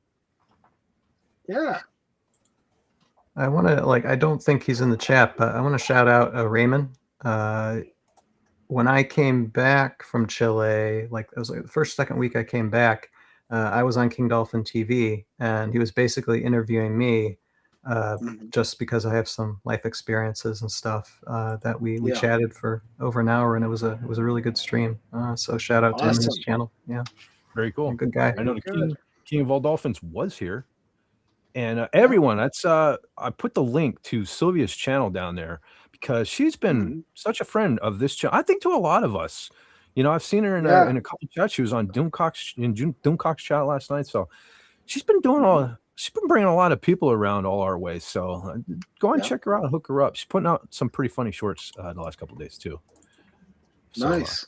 Hey, here's another. Speaking of new names, your local goofy singer. Hey, yeah, I think it was with us last week. Hi there. Oh, okay, sorry if there's so many names, man. I'm forgetting. I forget my own name half the time, so don't be offended if I forgot your name. I forget my own name, so it goes around. Yes, hail again to Illegally Blonde. Hiya. What? Do not open a tribble. I won't. I don't want to let that thing out because they reproduce, don't they? These things like reproduce like something wicked. I'll be like, as long as you don't feed them too much. Canadian Spider-Man, reach out to me, and I can try and find some time. Absolutely. That's the first thing I thought when you said about your trip. I was like, you two need to connect. Yeah, overall it was good, but we did get into some situations, some of it cultural, some of it interesting, to say the least. So. Political. Yes and no. And I'll actually look. I'll say, because it was one of the biggest negative things, and it was just a moment in time when we were there. It was like the first week we were there in Santiago. We were in a restaurant. We didn't frequent restaurants too much there because we usually just buy food and eat ourselves. But that particular day, we had like walked through the city and we're just finding a place to eat. And let's just say that in this restaurant, while waiting for food, a fight broke out. It was pretty nasty, and I had to basically get my son out of harm's way and then stand in between what was going on there and my family. That was a moment. Well, that's a good dad moment. Yeah, for me, I mean, my wife was pretty panicked all about it, but I was pretty darn proud of myself because you don't think about what you're doing. You just either you panic or you respond, and thank God I responded. Yeah. Yeah, awesome. Hold on. Canadian Cat I4F wants to know, did Sylvia leave us? I'm not sure. But I have a feeling if she did, she'll be back. She's probably doing something very, very artist important. Yes. Oh, there's King Dolphin.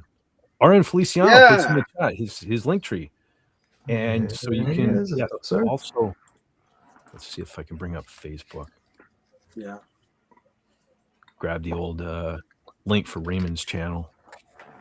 Oh, Sylvia's still here. She says in the chat, I'm here. Don't worry. Yeah. And that was one really fun thing on King Dolphin tonight was, Pudgy was there and he's always great and fun. And Raquel came in towards the end. And just when nobody expected, she said boom, and Raymond had to do the thing just before show notes. Totally unexpected, off the wall. She's great. We had a great laugh over that. Yeah, Raquel's cool. Surprised Raymond had his hand on the button the whole time. Like it was almost as though he was expecting it. Yeah. It's like the moment she said it, the boom was on the screen. Well, that's the thing. You know that FKHC is going to do it. And Pudgy did. I'm going to keep saying boom until Raymond hits the button. But, she's the one that got the laugh just off the wall. Yeah. Fun She owned that one. Yep. Sylvia hit 90. Congratulations. Well done. Hey. Congratulations. All right. I'll provide at least another 2 when I'm able to, because I saved the link. One other thing too, and I mentioned this on Doomcock stream last night too. My brother had a son yesterday, so. Congratulations! Congratulations, my man. I'll probably go see them for a little bit up in Michigan next weekend. So I won't be here next weekend for sure. I will be First time being an uncle?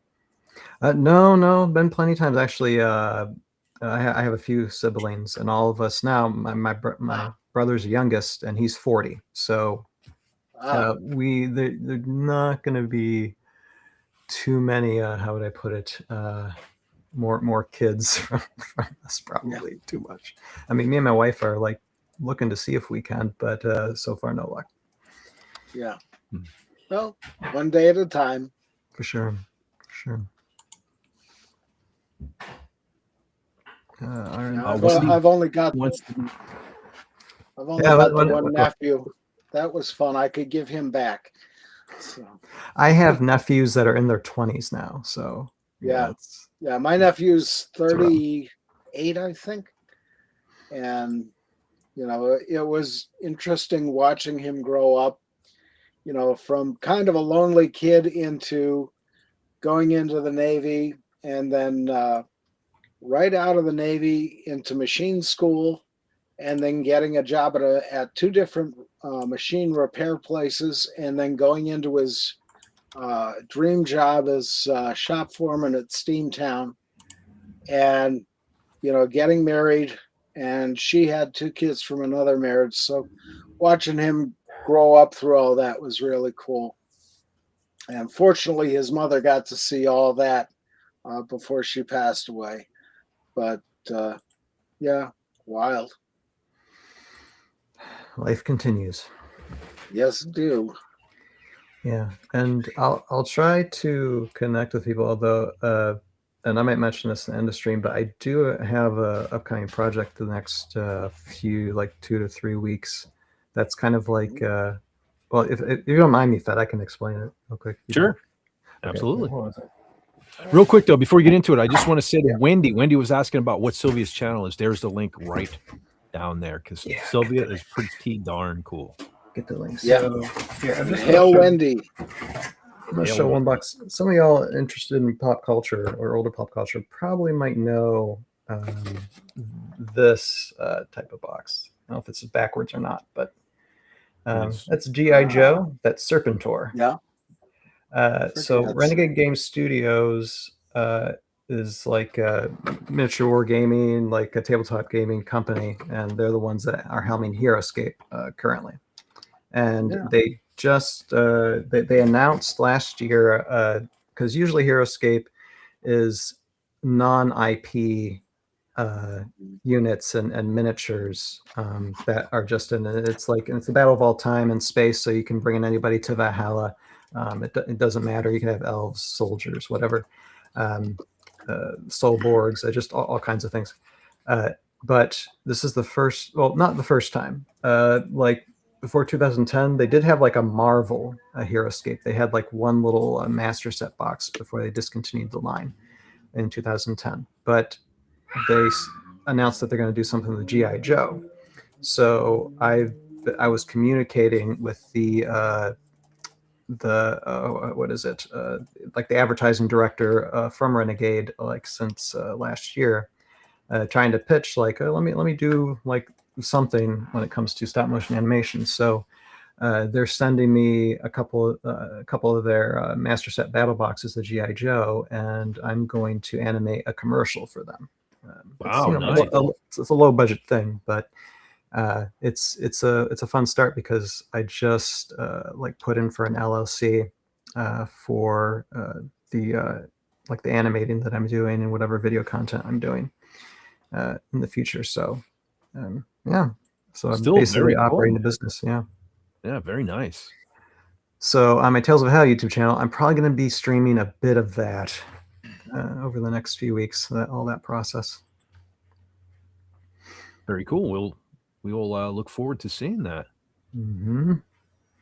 Speaking of seeing things, are you folks catching these cat food videos on social media? Like AI.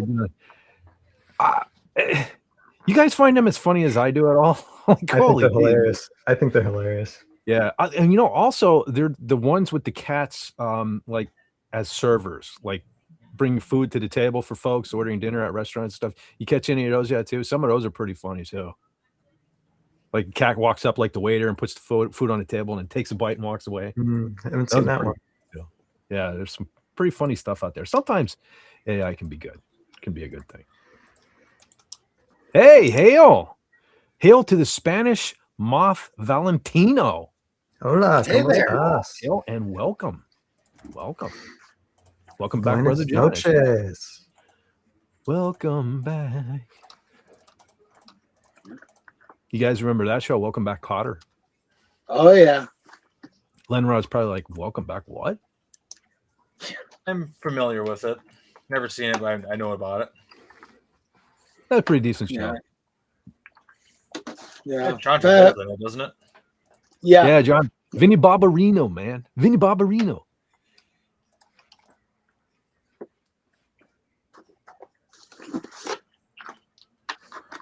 Let's see. I'm trying to think. I want to do another, because I want to keep doing TV shows as well, not just always movies. Like I said, a couple months back there, I want to do movies, TV, cartoons even. I definitely want to do Voltron. Voltron is like a necessity that needs to be done. I also have a bunch of toys too. I'd like to show for that too. I need to go back and rewatch. That's my big problem there. I haven't seen Voltron in so long. I have to go back and rewatch some stuff. But definitely, that's going to be something down the road. I don't know if brother John Lenrod, are you familiar with Voltron? Oh yeah. I've heard of it. I've never seen it. Oh, geez, John, you never saw Voltron. Yeah. That's Well, you got to remember, my cartoon age was the 70s and 80s. Well, Voltron was early 80s, I believe. Yeah, early 80s. Was it? It was originally animated probably the late 70s and came stateside in the early 80s. Yeah. I mean, technically, it was Japanese anime first. So yeah, it probably was 70s. Yeah. Yeah. And about the time I hit, let me see, 1980 itself, I was spending most of my Saturdays in Wilkes-Barre because I could.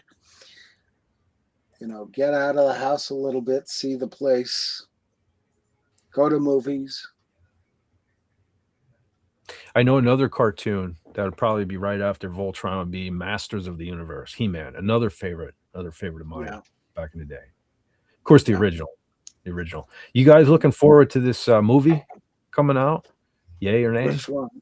Masters of the Universe. Have you seen the trailer, Brother John? No. Skeletor looks really good though. The only problem there is I understand that Jared Leto is playing Skeletor. Yeah, that's my problem there. My biggest problem, if you watch the trailer, my biggest problem is when it shows. I don't even know what he is. Apparently, Prince Adam is also, he begins in our world or something. I'm not even sure what's going on there, but he apparently has a desk job in our world. And if you look at his name tag on his desk, it says he, him by his name. Now, if that's a joke, I mean, they could play, that could be funny. That could be a funny thing. So I'm not bashing it already, but I'm a little concerned. It's towing the line though. Yeah, I mean, it would be good reason to leave this world and go to another. Like I'm saying, it depends on how they do it. It could be okay, but I'm just waiting. I'm waiting to see. Yes, Skeletor says, "I am just here." You got Skeletor. We're here, right? Yeah, that's the legit Skeletor right there. I'm a little scared about Jared Leto because Jared Leto doesn't have a great track record, at least in my opinion. I mean, worst Joker ever, I thought. Yeah, and I've heard some things about him that are unpleasant. Yeah, Leto is box office poison. Yeah, I'm not sure it was a great casting choice. Yeah. I don't know. Strange guy. Oh, let's see. What have we got here? Oh, Tony Stark. The other one is here. Got Skeletor, Tony Stark, another Tony Stark. Okay. Yeah, okay. Now this is Stark of Iron. This is getting confusing. Yes. This is getting confusing. It's trying to keep track of all these Tony Starks, man. Summon Tony. It's the Clone Wars. Okay, Brother Tony. Okay, hail to Brother Tony. Yes. Who's the real Skeletor? The video Tony? essay. If you don't know, then I definitely don't know.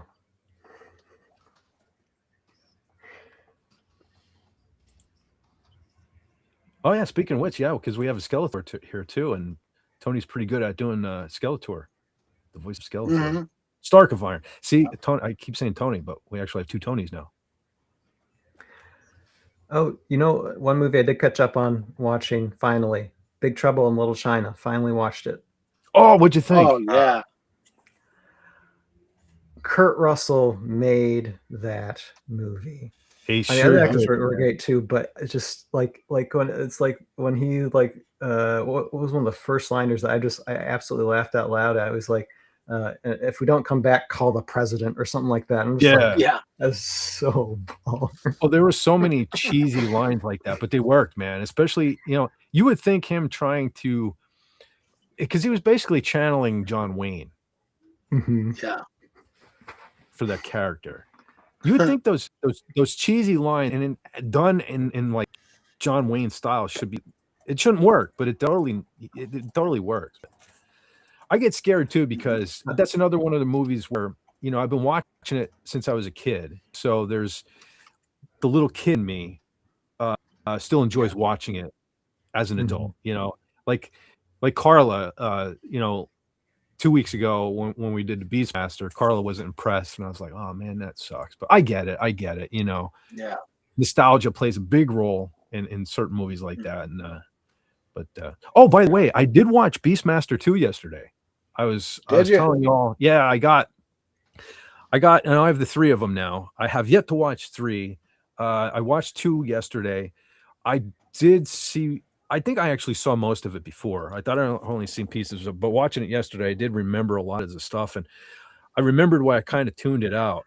And maybe it was just I'm feeling how Carla did about the original Beastmaster, because I don't have that childhood, you know, emotional experience with it. I'm not attached like I am with the first one, but the second one, it was okay. I mean, it was okay. It's definitely worth a watch.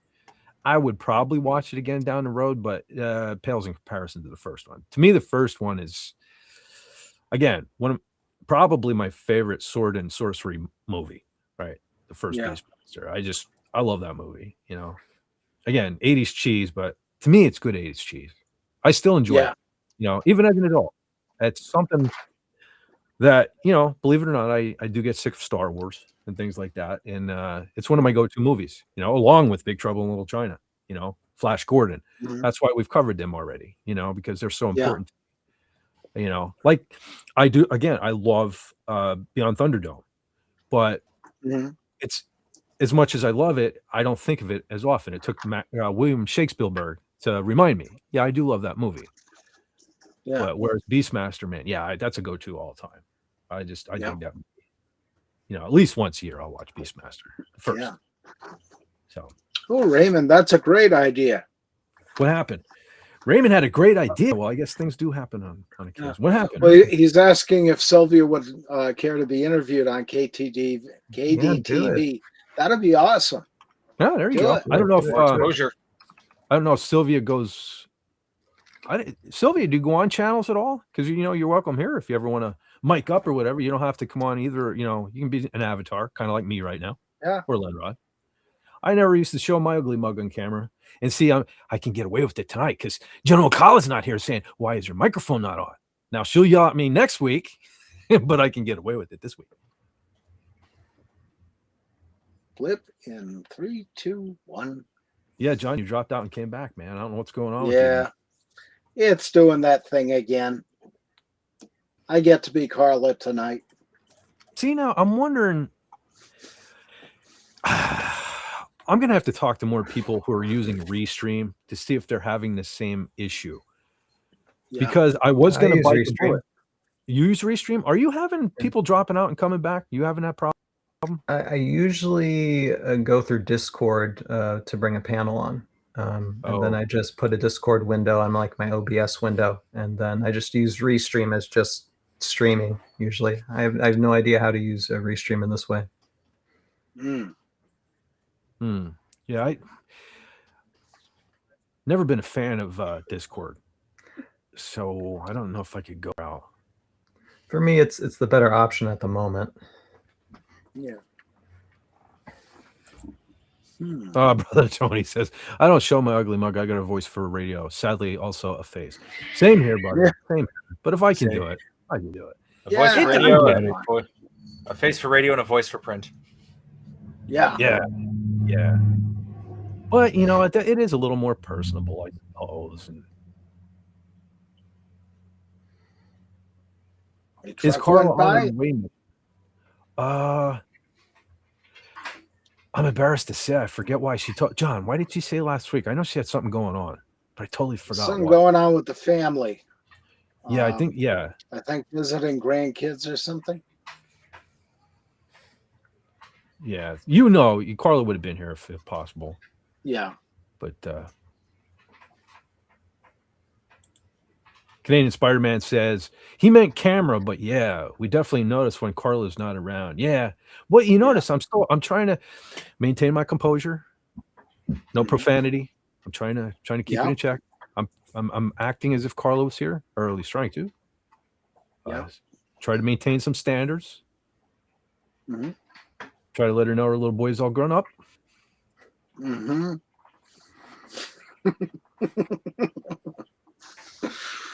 Oh. Your local Goofy. What happened? I think Sylvia's gonna do it. Awesome. 100 messages in the chat tonight. Woo-hoo. Yeah. Sweet. I love when that. Oh, Donna Hergenrether's still here. Hail, Donna. Yeah. Yeah, she's back. I hope you got to where you were going safely, or if you're still driving, or staying safe out there. Yeah. Tony says I would scare people away. Well, I mean, I haven't. Well, maybe that's why I do lose subs. I don't know. It's a thing. What? I mean, it's a YouTube algorithm thing. Yeah, I'm pretty sure. Yeah, I'm pretty sure. Happens to small channels and big channels alike. It just nerve-wracking. Yeah, it's like a tornado. It sucks people in and then throws them all out, you know? Yeah, I shouldn't complain. I mean, it's like DC lost like 5,000 subscribers this year, I think. So wow. Yeah. Mm-hmm. Hey, because he was close to 380, wasn't he? And then just like last night I saw him, he was like 370. I'm like, what is that? Yeah. I think it was at 375 there for a while. But yeah, I don't know. Yeah. I don't get it. You know, the thing of it is, I guess, you know, especially once you get that big, I'm sure it attracts bots and things like that. So I guess occasionally YouTube does clean house, and I don't know. Yeah. Oh, Raymond's heading to bed. Okay. Oh, it can pop up. All right. Good night, sir. See, that's the delay I got going on here. Waiting for it to pop up on Restream. Oh, Donna says no, I am home. Okay, very good. Glad you got home nice and safe and sound, Donna. Yeah. Okay, here he is. Arian Feliciano says, I'm going to tap out. Great chat. Feds, R-Madman4, and the rest of the chat. Thanks for stopping in, Brother Raymond. Again, sorry I didn't make your show again today. I asked Brother John. I was texting him a couple times today, flipping my lid. I was stuck out. Yeah, geez, what a day. Anyway. Yeah. We'll get you there. Man, and trying to grab all, the screenshots and stuff for the movie. But anyway, thanks for stopping by. You have a great night, brother. Take care, Raymond. Yep. Sylvie says, what do I feel like I keep getting more popular here? Because you are. I mean, you are. You're bringing people along here, and our people are digging you and your people. And this is how, not to steal a line from Orville Nation, but we grow together. Mm-hmm. PJ's right, man. We grow together. Yep. Yep. Totally are. T-Stark says, oops, clicked on the wrong one. Gesundheit. Tony Stark says, I'm ugly, or I gotta differentiate. T-Stark CEO says I'm ugly, but I'm talented. No, you're not, brother Tony. No, you're not. You're talented and a good man. Yeah. Hey, Definitely talented. Don't feel bad. I'm ugly and only semi-talented. You're not ugly. Oh, there you go. Raymond popped his link in there again for everyone. Check him out on. Also, I believe in that link tree. You can find all things Dolphin Wars related, which are Dolphin Wars. For those that don't know by now, those are his trilogy of books. And in there, you can find a link to check those things on out. And just by the way, you'd be supporting a guy who did covers too. He's a pretty cool dude. Just saying. Yeah. Yeah. Oh, and Wednesday night is interview with Pudgy. That's okay. Yeah. So Pudgy the Hedgehog, who also has a YouTube channel here, where you can check out all his adventures and shenanigans. You can check out. And he's so got he's two, going to be actually. interviewed by Raymond. He's got the story channel and the game channel. The I think Adventures is the game channel, but really great guy, Cobalt and Pudgy. This is where I'm really missing General Kala, because I'm having to try to grab these links on my own with these. There. Yeah, I don't know how to do that yet. I have them stored over on Facebook there, and I just pop on and I copy and paste them. So I have. I see. Yeah. Okay. So here I'm going to see if I can do all three at one time. We'll have to see. I'm not sure. We'll live dangerously though. For some reason, it's not letting me highlight the Twitch. Okay. Now I think it did. All right, I'm going to try to pop all three of them in the chat at the same time. Let's see if this works.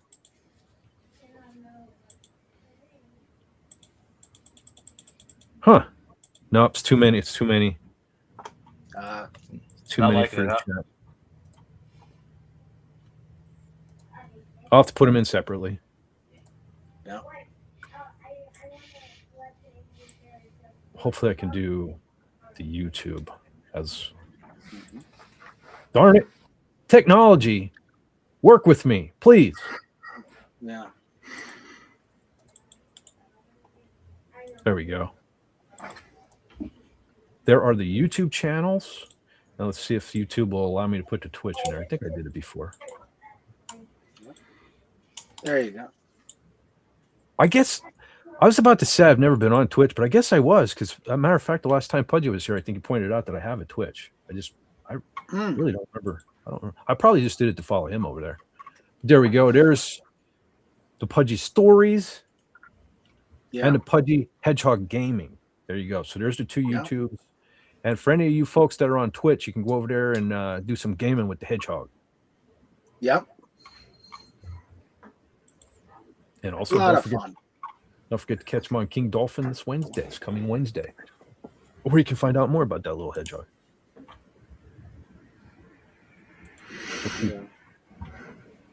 Boa Hancock said, Sylvia, you're a wonderful person, hon. You should be proud of yourself always and never give up. Absolutely. You can't. Yeah, that's the thing, especially here on YouTube.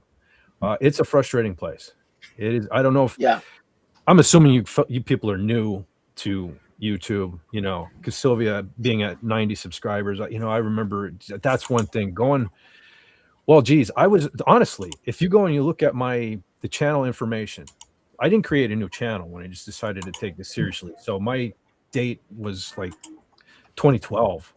This is just my personal channel where I watched how to fix my truck and stuff like that, right? And it wasn't until about 2019, 2020, where I kind of started putting some videos on it. And it's really only the last 2 or 3 years that I'm really kind of working at it to make it something. But I remember, geez, so for a decade, like I had 3 subscribers and 2 of them were my kids, right? So, and I remember that stretch, man. I remember when I finally, Doomcock helped me out. He had me on his channel. Man, was that a trial by fire. First time I was ever on YouTube. Was on Friday Night Frolics. That was scary, man. I was scared.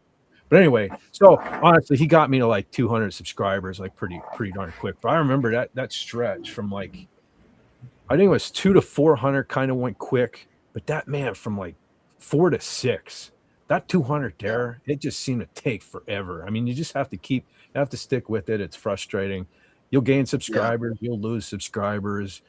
It's weird, you know. It's like I recently started doing the shorts thing, which is pointless to be honest with you, because my understanding is the shorts doesn't go towards your watch hours. So, you know, you could get it's a quick way of getting views. You know, if you hit the algorithm just right. For a while I had a couple short, I deleted them now, but I had a couple shorts that had like 20,000 views. You can get the views, they just don't go towards your watch hours. So anyway, you just got to grind away, man, and women. You just got to grind away, keep working at it. Try to ignore it. I made the mistake last week. Like I was saying, I was doing some re-edits and reworking of the channel to possibly try to get monetized again. And so I was constantly in and out of YouTube Studio, and I'm seeing subscribers come and go and come and go. Like every time, it's like, it's weird too. Like the whole YouTube thing, you go in YouTube Studio and it'll say a particular video has 80 views, right? And then you go to your channel and it says 56. They don't tally everything up right away, and it's sometimes when it does catch up, both of them change. So this YouTube thing it's fruity to me. It's just weird. Yeah, it's a strange thing, right? So don't get too focused on subscribers and watch hours. Just try to have fun. Do what you love to do. Right, and it will come. If it doesn't, you know, whatever. You know, it was meant to be a YouTuber, this and that or the other thing. So it's rough, and it's hard trying to find your thing. I mean, I originally started out kind of like I was saying, making those pictures for Overlord DVD. And so most people were kind of used to that, but I really kind of wanted to be a Star Wars channel. And now I'm trying to get back into that. So I don't know. I'm up, I'm down. I talk music. Again, you should really try to be focused. And I envy these people who can make 10 different channels. I have a hard enough time running one. You know what I mean? So, you know, it is what it is, but hey, there's other things out there. Like I have a Rumble as a backup. I don't know if y'all are on Rumble, but you can find me over there as well. And Tony Stark says, yes, it is Doomcock.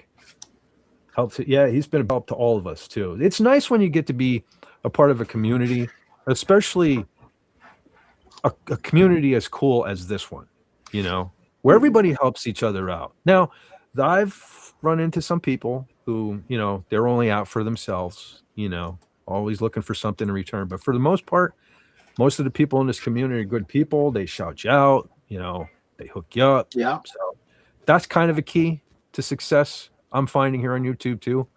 You know, try to find your niche. I think I spoke before. The thing that made me turn to YouTube was something that was devastating to me.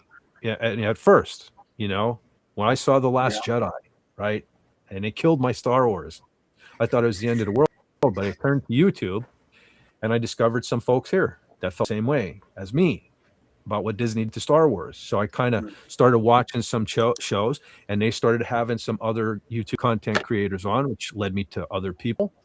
And first person I really gravitated to was comic artist Pro Secrets, Ethan Van Sciver. That's kind of my thing for the longest time. And fortunately, one day he happened to invite a YouTuber we all know and love, Overlord DVD, on his channel. And it was something as simple as his helmet being his avatar. Totally didn't even remember what he said that day, but I just remember looking at that avatar and thinking about that helmet, and it just stuck with me. And I ended up tracking him back down sometime later, found him again on YouTube, and here we are. It led to Brother John. I talked to several times a week. I was just bitching to him earlier today about my weekend, right? Brother Venrod, we're always sharing stuff on, you know, music and stuff like that. And our Madman 4, we've interacted a number of times now here on YouTube, and it's always been pleasant. I'm in and out of times, I'm grateful. I'm totally grateful to be a part of this community. So Boa Hancock, Sylvia, your lovely artist, the other Tony Stark, all you fine folks, you know, not to brag or anything, but you know, you people are cool, but you also found your way. You stumbled into a pretty nice little community here too. So welcome aboard. We're glad to have you, and I hope you'll stick around. Awesome. Starting to get my second win. I was fizzling out there for a little bit, but DC really likes you a lot, Fed. DC really encourages you and promotes you all the time. Well, that's the thing, you know, it's he's always shocked that I'm still, all these years later, still working as hard as I do for Team Xanadu and behind the scenes and stuff. But that's why he's such a cool dude. You know what I mean? I want to see him in any little way I can help. I'm going to do it, dude. You know what I mean? I'm going to do it.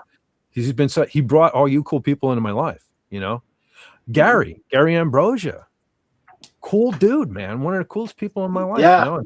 I was just talking to him recently, and I was saying about, he basically said the same thing, like, thank you for what you're doing. And I was like, well, you guys are my new entertainment, I owe you guys whatever that means. I'm like, they don't even understand how important they are to me. They're my Star Wars now. They took the place of that stuff. So, and Tony, he finally heard you sing. You mean the song you wanted to hear him sing? He finally heard you sing. Who's that? DC? I Stark think of Iron. No, I'm saying DC finally heard you sing, Tony, brother Tony. Oh, okay. Yeah, that's what Stark of Iron's saying right now. Because I know Tony's been saying this, that he's wanted like DC to like sing a particular song that he wanted to perform for him. So he finally heard you. That's awesome. That's pretty cool. That's awesome. Yes, he says yes. Yeah, yep. That's terrific. It only took 3 years. Well, hey, at least it wasn't 13. He's a busy man.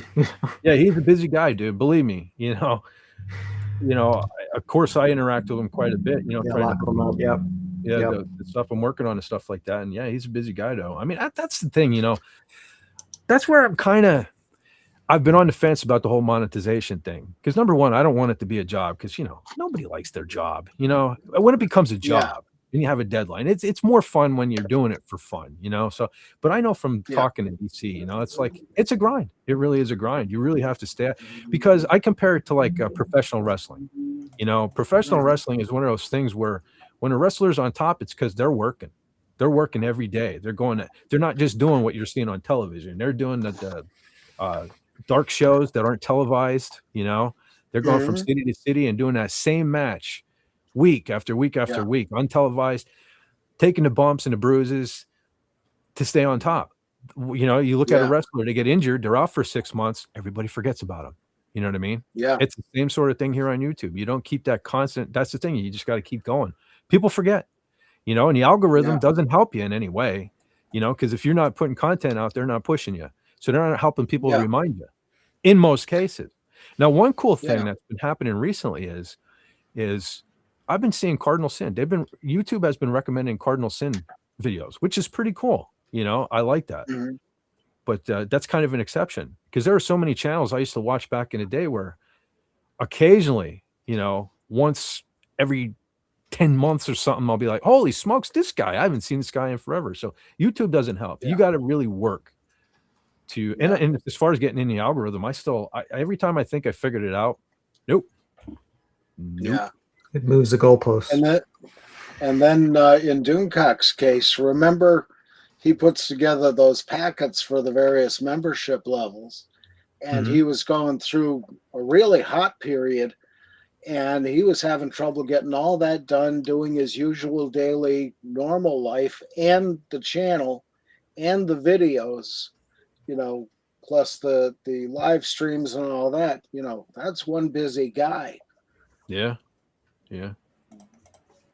Well, speaking of Brother Tony, I was just about to say, like, you got guys like T. Stark, CEO here, is cranking away, dude, constantly trying to reimagine himself and branch out and do other things and stuff like that. He was hitting the live streams really hard and stuff like that. I'm envious. I wish I could invest more time in it. I do what I can, but he says, I love my YouTube community and working as your entertainer, so I can only hope to do it for years to come. We hope you can too, buddy.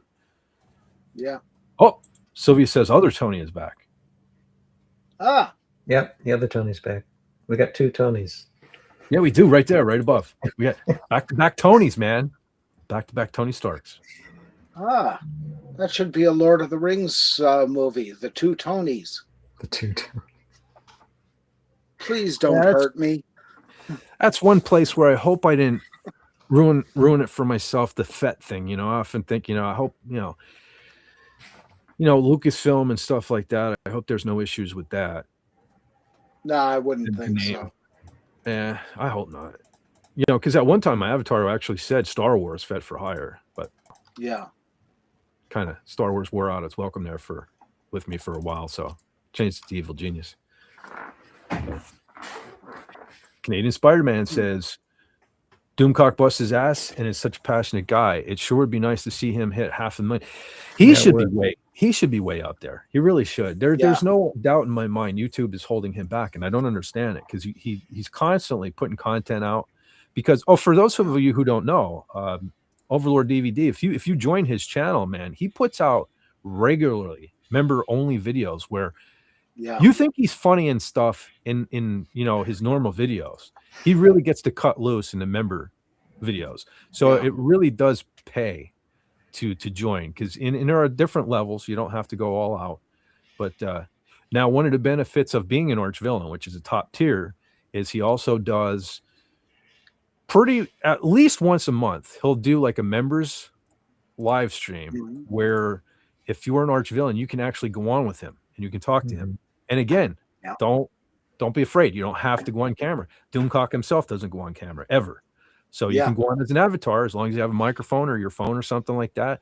You know, he'll put the link in the chat, so you can go on, and he lets everybody have, like 10 minutes or so, and then he'll bring new people in, new batch people, and it's pretty cool talking to him. So he only went on camera one time, and that was with that mask with Jeremy. Yeah, the luchador mask that looks like his helmet. Yeah. Yep. So we know he's a human being with actual limbs. John, no, John. No, he's not. John, he's a super villain. Okay. Maybe. Well, he's got to be some sort of special kind of life form. I mean, he lives at the center of the earth. I mean, the gravity well's got to be ridiculous down there. Yeah. Yeah, and I mean, you heard Gary Ambrosia talking about the temperatures in Castle Xanadu in his prison cell, 100 something degrees, and they live amongst the magma men. So I mean, that's why you can't take that helmet off, folks. As much as we want him to, he can't do it. And I mean, you compound it with the fact that that's what keeps his head from exploding. From all this horse shit coming out from Disney and Doctor Who and all that crap. If he took his helmet off, his head would explode. And then we have no Doomcock. So Tony says, I wish I could hit 10K. You'll get there, buddy. We've talked about this before. That's the thing. Again, as your community grows, my community grows, because we're all intertwined. So that's why, like, don't ever get down. If I get a couple hundred subscribers, right, you're gonna get them, because we're gonna talk about each other, we're gonna pop in each other's chats, we're gonna do things. So it's again, channeling my inner PJ, Orville Nation. We grow together. We grow together. Which is nice. A rising tide lifts all ships. Exactly. Yes. Which is strange. Except the one with the hole in the bottom. Well, the strangest thing is, for an introvert like me, you wouldn't think I would be here talking to people, right? Because a couple of years ago, I was like, I had my Saturday night free, but I was like, all right, this is my time to be away from people.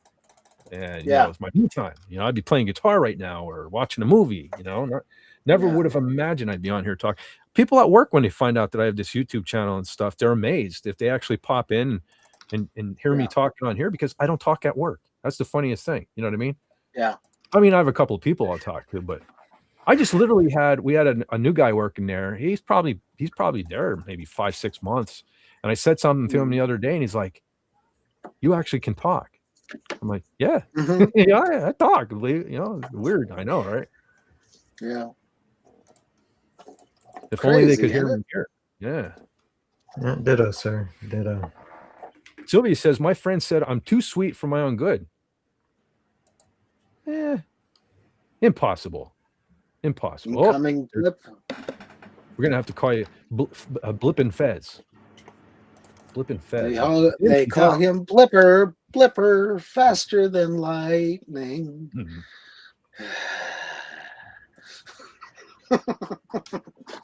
Anyway, Silva, you're sweet enough for us. You sure are. Yes. And we're all glad that you found us. So thank you for joining our community. Yeah. And Shadow Striker's back. Hail Shadow Striker. Absolutely. Shadow Striker's back. back in the New York groove. Do, do, do, do, do, do, do. Stark of Iron says, the alien ship the castle sits upon. Oh, is that what it is? Keeps them safe. Okay, gotcha. Ah. Very good. Yeah, man.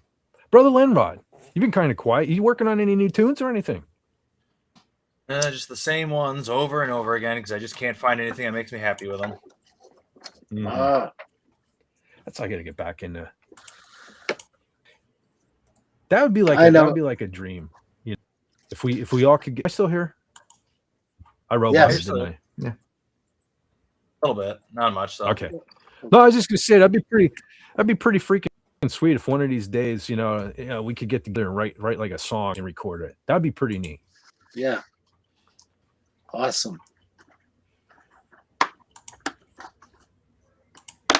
And of course, the other thing, Lenrod, you got to go out to a thrift store or a used music store and find an effects pedal you've never heard of before. And then integrate that into some of the music you're doing. I don't use effects pedals anymore. I just don't. I go right into my amp, dude. I don't know. Yeah. I found some that were just off the wall weird, and they just add something that wasn't there before that I didn't expect from a mainstream pedal or anything I would be familiar with. I'm afraid to even speak. Every time I talk, I lose connection. But I was just going to say, really back in the day, even the only two pedals that I really kind of had a like for were, of course, the Crybaby, the wah-wah, and a flanger. I'm good with a flanger. That's about it. Mm. Oh, Vox Tech. Yeah, I was always partial to chorus. Vox Tech is back. Hail again. Oh, I clicked on the wrong. That was Sylvia. I'll be right back. I want to grab something quick. Okay. You might want to turn your camera off then. We don't want to see it. Anyway, Brother Lenrod, did I cut you off? I'm sorry if I cut you off. Not a whole lot to cut off. I'm just playing StarCraft in the background. Oh, cool. Oh, Brother Tim's back. Brother Tim says, off the wall. Weird, a.k.a. Fez himself. Canadian Spider-Man says, please consider subscribing to or join. Yeah, I got to remember to start putting the link. I just assume everybody knows. If you know me, you know Doomcock. But I got to start putting Doomcock's link in the chat. So thank you, Brother Canadian Spider-Man, the Super Ranch, for putting Doomcock's link in the channel there. Channel link in the, you know what I'm saying. Channel link in this here chat. So if you folks out there have not, let's get Overlord DVD. The guy should be at least at 380,000. At least, right? Dude should be going on 1 million, to be honest with you. I mean, should have passed 1 million years ago, but they keep hitting them. Yeah, the guys. Yeah. I mean, the guys he started out with are at one. I think Drinker's at like 2 million subscribers. And I love Drinker. Doomcock's every bit as good. I mean, you know what I mean? He works just as hard. Let's get Overlord DVD up there, everyone. Let's hook him up. He deserves it. In a way, go ahead, Brother John. You know my love for antiques. Here's an antique pedal for you. Holy smoke! I'm gonna try to make you big. Whoa. Yeah. Okay. The ADA TFX4 time effects, and it's got flanger and doubler. What's the other? It's in doubly. Does it go to 11, John? That is the question. Does it go to 11? And echo. I don't think so. No, it goes up to infinity on the one. Holy Everything smoke. else goes to 10. Even bigger. But the weird thing about this is it's got jealous. 4 effects in one, but you can only use one at a time. And this is, early 70s technology. I think I picked this up for like $15. Wow. At a music store, Giannetta's in Scranton. And it was well used. But, nowadays something like this, you would be able to use all your effects on it, and it fits in. Well, it's basically a plug-in if you got one of those audio mixer things, Cakewalk or one of those. But yeah, I'm not even sure if this still works. I'll have to try it out later. But yeah, and there's an output for a foot pedal that has the 4 buttons on it, so you can hit one of the buttons there or one of the buttons on the front to get what effect you want. I'll have to try that out later. I haven't played with that in years. That's what she said. Yeah. Well, Giggity. not to be outdone, Brother John. Mine's not really quite as old, but Yeah. I can't. There we go. This was kind of my unit back in the day. Oh This is my wow! gigging. It's an Lesis MIDI-verb tree. Oh, you Has found it? Yeah, has 400 effects on it thing, but I only use Yep. 2. There's like a delay, and I think the other one might have been like a chorus, like you were talking about. That's it. Out of 400 effects, I'm just not an effects guy. Just not. Yeah, it sounds like my foot pedal. It's got like it's one of those modeling units, so it makes all sorts of tones and effects. But it's like I use like 4 of them I have set on there that I've made, and that's all I ever use. Yeah, because that multi-effects pedal I use is very confusing, and I don't think it works right. But I've always liked chorus effect, flanger and phaser, and of course reverb and echo are fun to play with. Here's the segment of the live stream where when TZ's watching on the replay, this is your cue to tune out. This is guitar talk, or as you call it, boring guitar talk. Well, that's why she shouldn't watch this is because she'll end up like me, when I watch the news and go, oh, and then she ends up with her hair falling out. Yes. I actually had hair once, folks. It was wonderful. Now hold on, Tim. He says that's your unit. Oh, good Lord. No one wants to see your unit. Not so. Not so, actually. Yeah. Okay, I won't go there. But believe me, people want to see my unit, Brother Tim.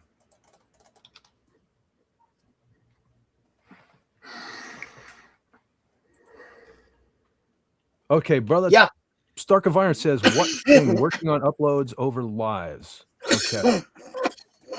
Yeah, so that's speaking of Brother Tony reinventing himself. I believe he was saying he's going to do more actual video content now. Yeah. Cool. See, I'm trying to do them both. I'm trying to do a healthy balance of them both. Well, not healthy. Well, it's sort of healthy. I can only really live stream Saturday night. I wish I could do another one. I would love, because that's my dream scenario, is that because like a Tuesday, and I'm hoping in the summertime, Tuesdays, well, I mean, I need money, but it's usually a lighter night for me at work on a Tuesday night. So I would like to do like a music stream on, say, a Tuesday, and then keep this stream for, pop culture, talking movie, TV, all that stuff. So that people who don't want to get bombarded with boring guitar talk, let's say, don't have to hear it on Saturday. And that's my dream, to be able to do 2 live streams. That is my end goal eventually, is live stream wise. Jason Loves in the chat. Holy smokes. Yes, he is. Hello, Jason. Jason Love says, TARDIS materialization. Hell, mofos. What's going on, mofo? Right back at you, mofo. Welcome. What's this?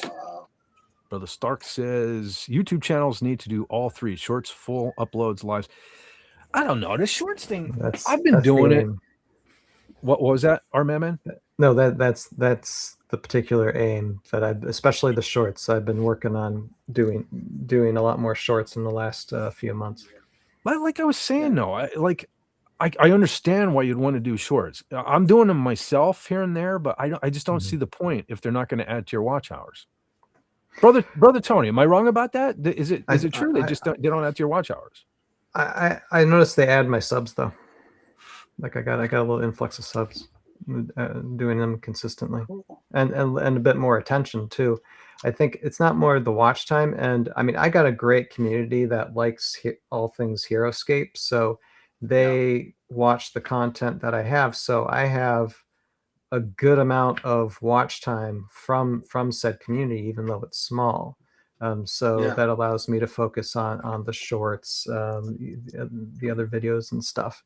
And if the shorts just gets attention. Even if, say, you get like a short out that only gets like 100, 200 views, if you just got one person that like, oh, here, let me see more and subscribe, it's worth it. Yeah, you have a point there. All right, I guess I'll keep basically just ads for your channel then. Yeah. Yeah. The views too. I see.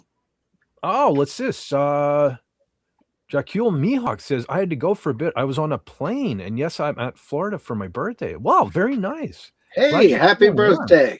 Yes, happy birthday, and glad you're staying warm, unlike us here back in the 30s. Yeah, I mean, what the heck, Brother John, we joke around Good. about Pennsylvania, how from one minute to the next, it can be like a different season, but holy smokes, dude. Like, literally, I was breaking out the shorts the other day, and here we are. Here we are. Well, was it Monday? It was in the 70s here. Now we're back down in the low 30s. Jeez, this is crazy. Because typical March, you have at least 1 or 2 good days, up 60s, 70s.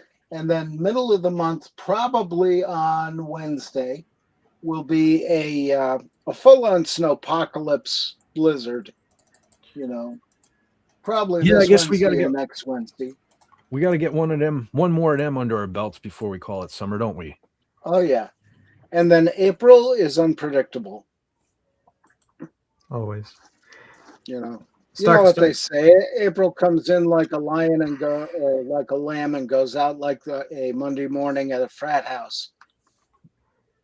Starkovine gave the best equation here. Shorts equals subs, uploads equals engagement, lives equals watch hours. Yeah, I was just about to hit. Sounds right. Yeah. Yeah, you're probably right. Because I do get more people comment on the videos. Yeah.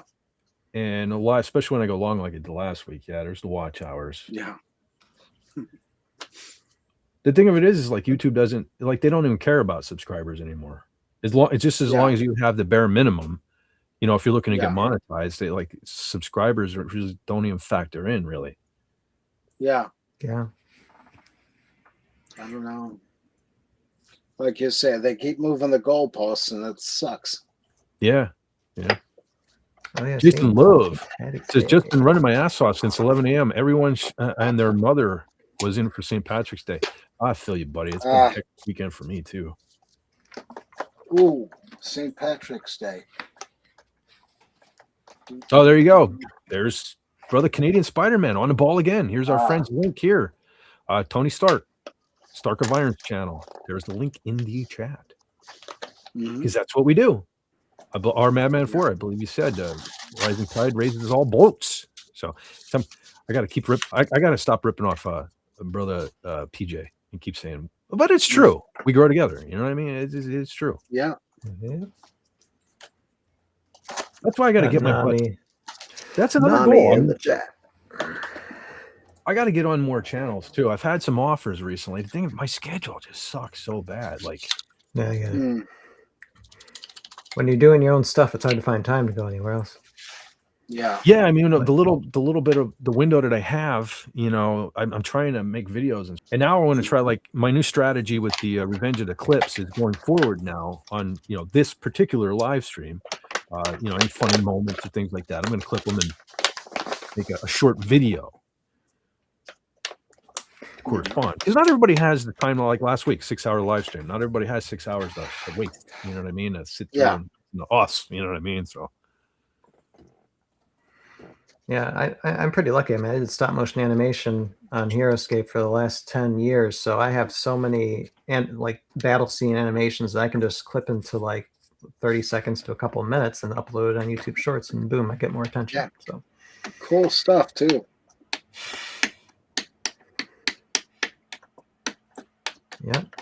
Oh shoot, man! I fell behind in the chat. I didn't realize my chat wasn't moving here on Restream.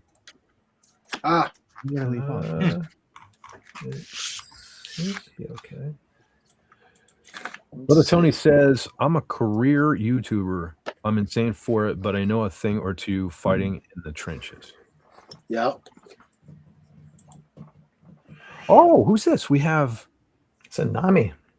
Nami the cat burglar. Oh, Nami, dude. very nice. Welcome to the Nami, channel. darling. Recognize the name, man. Burger.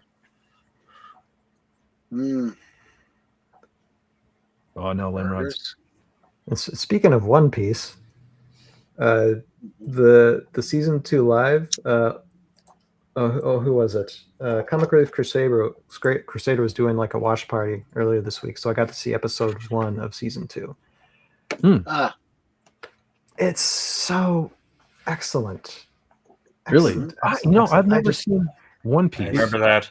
I couldn't Yeah. watch it though. I was at work. uh, I could only listen, so it's like there's no point. Yeah, no, I was only able to watch just a little bit, but it was enough to get me satisfied to be like, okay, it looks like they're on the right track still, which is great. It's great. I've never seen the show. I've heard everybody raving about it. What is this Mhm. on? Is this like a Netflix thing? It's a Netflix. Yeah. Currently, I don't have Netflix, so Netflix? this is my only Yeah. chance to see a little bit of season 2. I have access. Maybe I should try to check this thing out. And I've seen a lot of the anime,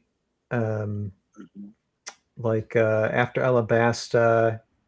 There's like the Sky King. I'm probably butchering this, but the Sky Kingdom. And then I again dropped out of Netflix, so I was at the like they had dropped into like a hidden fortress, or that was like or no, it was what's the name of the sailors, the marine like a secret marine fortress, and that's where I was at. So I've been a little bit, though I know there's a lot more to it, but yeah, no, the live action series just it really gets the essence of the anime, yet makes it their own, gives it its own heartbeat. It's not wanting to spoil anything. It's just it's a lot of fun. Reminds me of what films were when I was a kid. yeah. Nice. Awesome. Speaking of nice, thank you, Nami. Yeah. You subscribed. She- Very cool. Very cool. Oh, saw this on. See, Yep. Okay. Sylvia is awesome, right? Yeah. Nami isn't even charging interest for that either. Mm, Thank you. Very much cool. for subscribing, and thank you very much, Sylvia, man. Or I gotta stop calling everybody man. Like, again, I'm so used to, TZ always calls this the sausage fest. I'm not used to having women around to join. You know what I mean? In here, so I gotta start. I'm just so thanks, man. But thanks for subscribing, much appreciated. Fat, are you single? I'm sorry to ask a personal thing, but okay. What sort of down in Chile? I mean, I'm already married. I've been married for like 16 years, but the women down there. Oh boy! Now you got Brother John he's already charting his course to Chile. Look at him. He's already on the move. Look, wheels are turning, gears are grinding. No, I more or less gave up on romantic relationships because a lot of people know the story. The last girlfriend left me for another woman. And that was sort of, okay, that's it. End game. I'm out. Done. And that was 30 some years ago. So, yeah. At least you managed to get to the girlfriend status. I can't even do that. Yeah. You got that much to rest your laurels on. Yeah, up to a point. None of them were great relationships anyway, but Well, I'm not trying to open that can of worms, and I'm going to tread lightly and try to choose my words so that I don't get chewed out. But Brother Lenrod, let's see, how can I say this? Finding the right one would be a great thing, but there are a lot of wrong ones out there. So rather than finding the wrong one, right? Sometimes men are better off with no one, right? Yeah. So don't listen. I had the wrong one for 30 years of my life, and it's 30 years I cannot get back. It's 30 years that I wish never happened. So enjoy your time, dude. You find the right one, you'll know it. And require me to find something in the first place. Well, you know what? The thing of it is again, I'm trying not to get myself in trouble. I gotta watch my words. But you know, just enjoy life, dude. Enjoy life. Yeah. If it comes, it comes. If it doesn't, listen. Here's the thing, too. You know, That's what she says. I have kids. Sometimes I wish I wouldn't have brought kids into this world the way it is now. You know what I mean? Because I was going back to Mad Max. I almost said Flash Gordon. Mad Max Beyond Thunderdome. One thing I forgot to point out when we were talking about that is to me, if you watch the movie, it almost like predicts the future. Like I almost feel like we're Mad Max, the couple of us semi-sane people surrounded by all these let's see, how can I say this? Assless chapped weirdos, right? that surround Max Rockatansky in that dystopian. It's like we're in this dystopian future now, you know, and we're fighting to survive. We're out there in the wasteland, you know, amongst those blue oystered assless chapped guys. You know, the Blue Oyster Bar. Yeah. So just enjoy life and do what you're doing. Enjoy making your music. That's one thing I gotta try to get back. Actually, somebody wanted me to play guitar in a stream tonight. I got to get more serious about trying to mic up and do that again, because I miss playing. I don't do it near as much as I should, partially because, again, trying to do the YouTube thing. Yeah. And you know, believe it or not, I'm probably coming across super unprofessional, especially the last couple of weeks for all the technical difficulties. But honestly, I've been trying, you know, get screenshots and just even like the slides I showed tonight. You know, I spent most of the day yesterday trying to clean those up, you know, because I grabbed a lot of stuff off of Google. Some of the stuff was my own screenshots, and they're still, you know what I mean? Because I was watching, what was it? Lenrod, I sent you the link. Oh, by the way, brother, I got lazy last night. And I just Googled to see if Beyond Thunderdome was free on Tubi, which last time I looked up movies in that genre, it was, but apparently it's not. So I did send you a link for what the hell was it? Geez, I forget. I forget. But anyway, I did send you a link where it is free somewhere. And I'm going to look right now because I want everyone, if you haven't seen this movie, you really should check it out. It's really pretty awesome. Yeah, I'll get around to it eventually. Yeah, dailymotion.com. But for those in the chat as well, because some of these names kind of seem, I don't know, I just always assume I'm older than everybody. But some of these names, like, judging by the like anime emojis and stuff, avatars, you're probably quite a bit younger than me. And if you haven't seen Mad Max 3, go on and check it out. It's free right now on www.dailymotion.com. And give it a watch. It's pretty neat. Check out one of us old folks' favorites, you know. Spend an afternoon. Oh, Andy Masterson is here. Andy Masterson. Speaking of awesome people, yes, brother Andy is in the chat. Brother, hello Andy, there. Hey Tony. Hey Canadian Spider-Man. Oh, he also says, Andy was up here too. Whoop, clicked on it. It moved on me. I saw Mandalorians. Let's see. Mandalorians and Kiss are both commies. What? I would say them commies. You know, I would say capitalists. I would say them's fighting words, but brother Andy would kick my ass. So I guess I just got to grin and bear it. But anyway. Yeah, he's the one of us that's in shape. Yeah. Okay. I guess Andy's right on this case. In this case. but I'm gonna sick General Kala on you, General Andy. General Andy. I promoted him. I'm gonna sick General Kala on you, Andy Masterson, and then you're gonna be in a heck of a lot of trouble. Just saying. So what you do is you demote him. He's a general, now demote him back to private. Yeah. I'm tearing your stripes off your shoulder as we speak. I'm tearing your stripes off your shoulder. But you can still kick my ass, so just don't kick my ass for doing it. That's all I ask. Yeah. So, that's insubordination. You know, you get a court martial for that. Yeah, see? True. Good thing the Sarge is in here. I don't think Sarge would check my messages. Okay. I have my sorry, brother Andy. I have my notifications turned off. See, I was trying to be a little. Oh, okay. My text. Did I spell something wrong?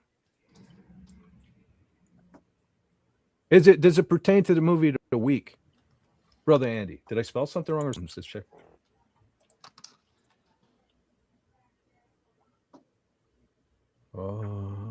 This week's movie. Hold on, I'll bring it back up. Yeah. Reload.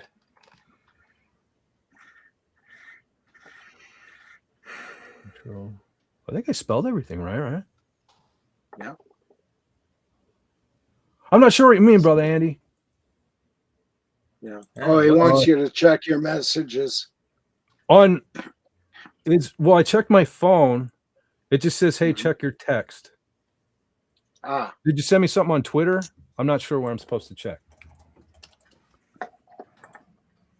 Oh no. I see Brother Andy is back. Or not Brother Andy, but Brother Gary. I'm getting distracted here. Yep. Some more Kiss references. I'm scared to read it. Yeah. I'm scared. The only thing more common than Kiss is Tai Chi. Oh man, what's going on here tonight? What happened? No, I mean Kiss. I mean Gene's one of the first folks out there in Hollywood and all that. There's coming to his senses, telling people like not keep your politics to yourself and stuff, right? Yeah. I mean, and he's the consummate capitalist. Yeah. Like if he can put the Kiss name on it, he makes money. He's doing it. That's for sure. And if he thought he could do it, he'd trademark "Good Morning." Well, he trademarked the money bag symbol, Yeah, and the word axe for guitar. Because you notice nobody ever calls their guitar an axe anymore. Oh. Yeah, because of his axe bass. Hold on 1 second. All right.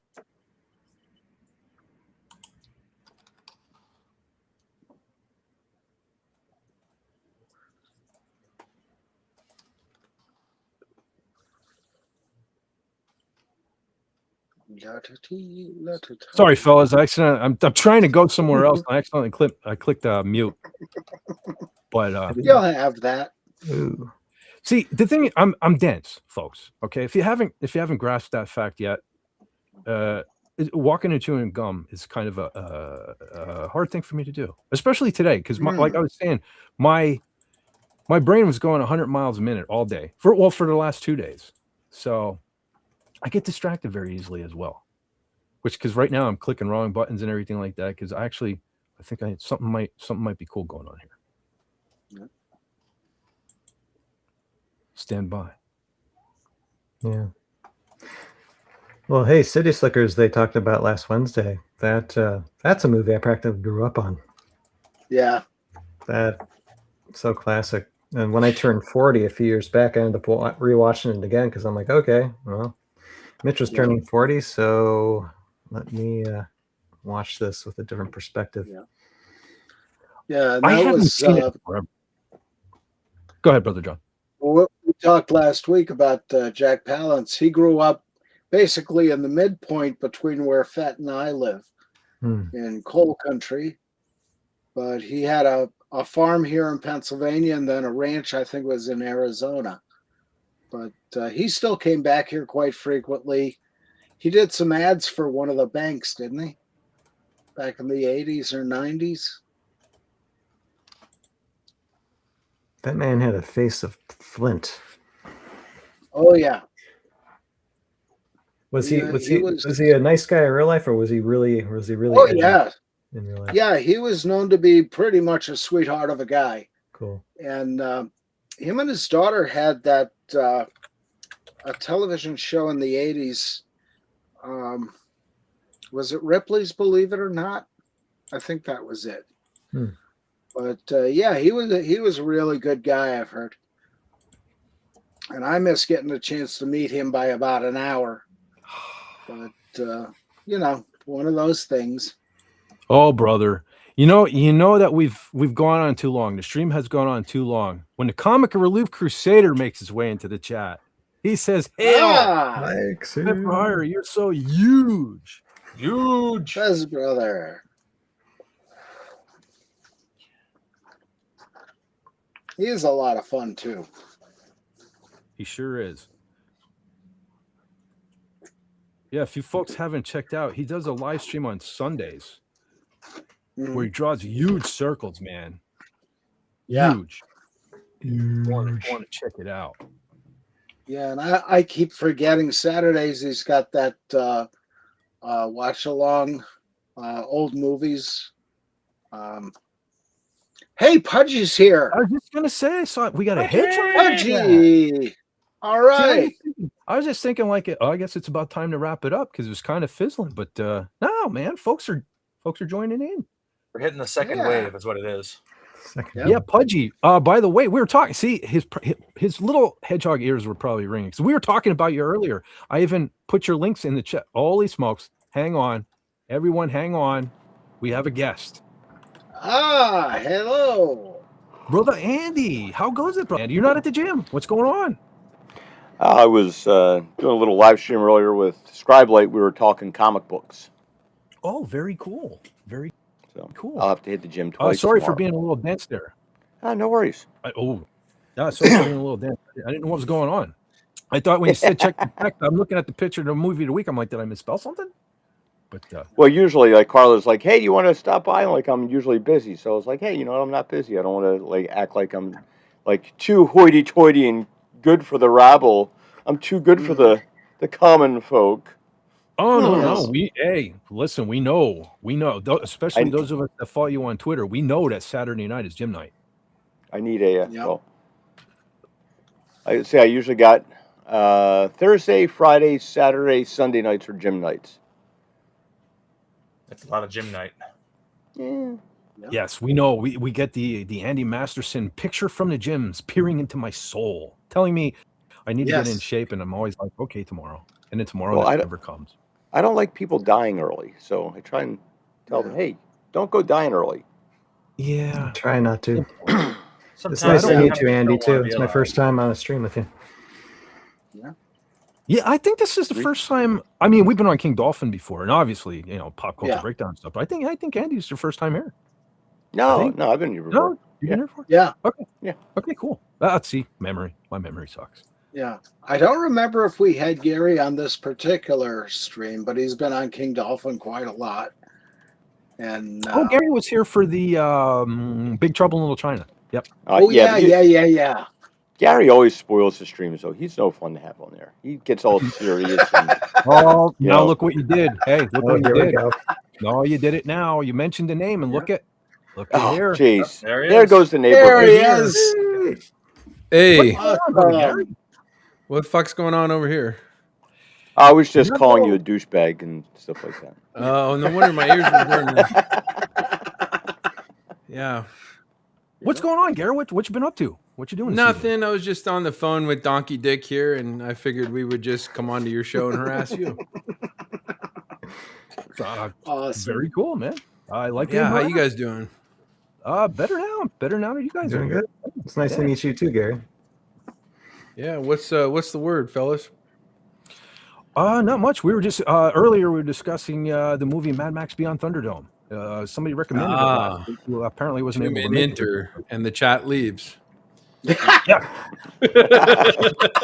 Well, that's me. I drive it. That's the story of my show. All right, time to go to bed now. Yeah. Oh, that's cool. Yep. Canadian Spider-Man says, "Holy shit show! This is a real treat for the audience to have all of these fine people on the panel." Well, awesome. I'm just gonna sit back and listen to something. Yeah, and you guys got me and Andy too. Remember that? Yeah, there's that. Well, I think he was the real treat. He was talking about were you two, not the rest of us degenerates. Has Tina Turner's condition changed, or is she still in the same status? I think she's still dead. Yeah, unfortunately. Oh boy. Yeah. I don't know. Why don't we ask Ike? Yeah. Bullshit! I tried to put her there. She looked good in Thunderdome, though. I rewatched it today. She was pretty smoking in that. And that dress, we were talking how that dress weighed 121 pounds, man. She was a trooper filming that thing. Wait a second. The dress weighed 121 pounds, but her tits weighed 121 pounds apiece. She was a trooper, She was carrying a lot of weight. Shit. And then the camera, adds like 50 pounds too. So, Yeah. It's amazing she looked as good as she did. Wow. You're not wrong. Pudgy says he's taking notes and learning lots of new words. Yeah. How are you doing, Worshipful Master Fez? Oh, I'm doing. Got pinched nerve in the neck and the back, so I'm getting physical therapy for that. Because I've been getting head and neck tremors, and then reaching for a cereal box a couple of weeks ago. This finger and the thumb went numb all of a sudden. So I'm doing. Was that your trigger finger? No. Okay, well that's good. I write left-handed, but everything else I do. Yeah. Right. Did they make you the master again? Yeah. It sucks, doesn't it? Oh yeah. It has. They did it again to me. But... This is the 6th time. Oh God. Oh, congratulations. Right? Yeah, I guess. Maybe I'll get like a plushie or something after 6 years or something. Yeah, because you go on Grandview on PA Grand Lodge and the officers log in, and there's the whole list of your membership. And we have senior members who are 50 years plus who don't have to pay dues anymore. And they're supposed to get their 50-year pin. And I went through the list of those guys. Some are in their 90s, some are in their 80s, some in the 70s. And there's a couple of guys who are like 16 years, one guy 20 years overdue for their 50-year pins. So you have a lot of golden veteran awards to give this year. Is that what you're saying? Yeah. Wow. And there's 14 of them. Start cooking some steaks and lobsters, man. Yeah, if we can find them. Yeah. Hey, Lenrod, good to see you, man. Yo. How you doing? Even though I don't have a camera. Well, I have misplaced my USB cable for my rigged phone camera, and I'm not sure where I put it. That's what all the Anons say. I think it's you're just better looking than us. It's fine. Please stay off camera. Oh, he's been on camera. He's been on camera. Oh, has he? Oh, shit. Yeah, okay. He's had a rough couple of weeks. Brother Lenrod's had a rough couple of weeks. Yeah. Tell you what, my glutes are bombing right now. All right. Tell us more about your ass. So it's fun to stay at the YMCA. And then who do we got here? Who's our Madman 4? Our Madman 4. Usually in the chats on Friday Night Frolics. Nice to meet you. Tales from Valhalla. Tales of Valhalla. Tales of Valhalla, actually. I'm hoping. Oh, Tales of Valhalla. Sorry, I don't have my young man glasses on. I can't really read. Yeah, hopefully I'll be in Valhalla pretty soon. What do you think, Andy? Well, Valhalla? You never know. Well, yeah. The way we talk in DMs, probably not. But well, not only that, we are getting on those airplanes, and that Allah guy doesn't like them very much. So, yeah.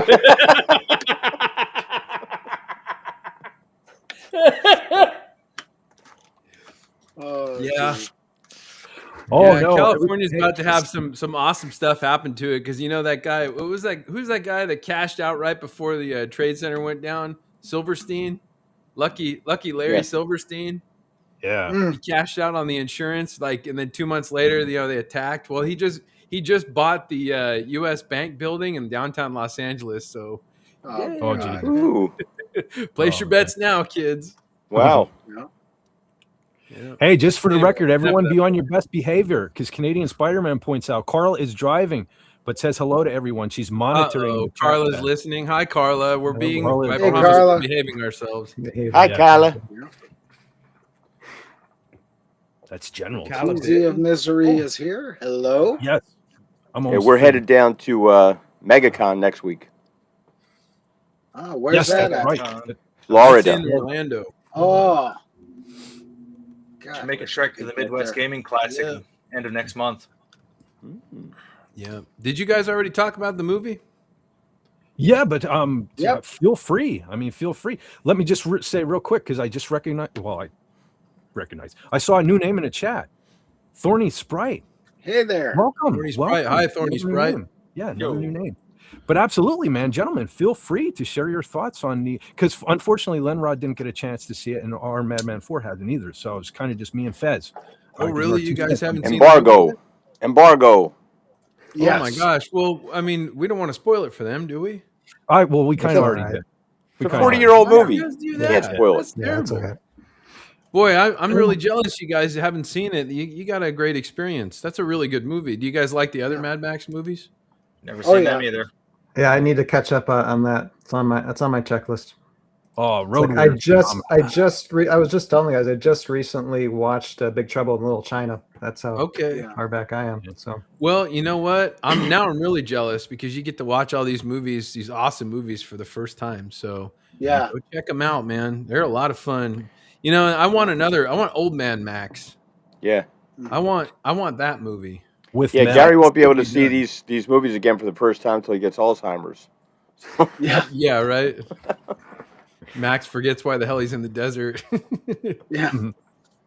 He's just getting shit-faced and wrecking cars and stuff. Yeah. I want to know what happens to the feral kid, with the boomerang. Yeah. Well, he became he became the leader of his tribe, remember? He did, Said? Yeah, but there's got to be more to the story in there. Yeah. How would he learned to talk at some point. Yeah. Yeah. Well, unless he's Baby Yoda. Oh dear God. Yeah, they didn't keep the feral kid on puberty blockers though, so I'm sure he wouldn't. Yeah. Poor Baby Yoda. He doesn't know what gender he is yet. I'm sure when he can talk, he'll let us know. Children all know what gender they are. Everybody knows that. Trans kids are real. Yeah, well, trans Grogu is real too. So, I'll be right back. At least it's not a baby Gungan. That would have been that fucker wouldn't shut up. You couldn't get that fucker to stop talking. Didn't they have a younger Gungan Padawan in the Clone Wars animated? I don't know. I didn't watch that stuff. I don't remember that. Oh, you never watched the Clone Wars, Gary?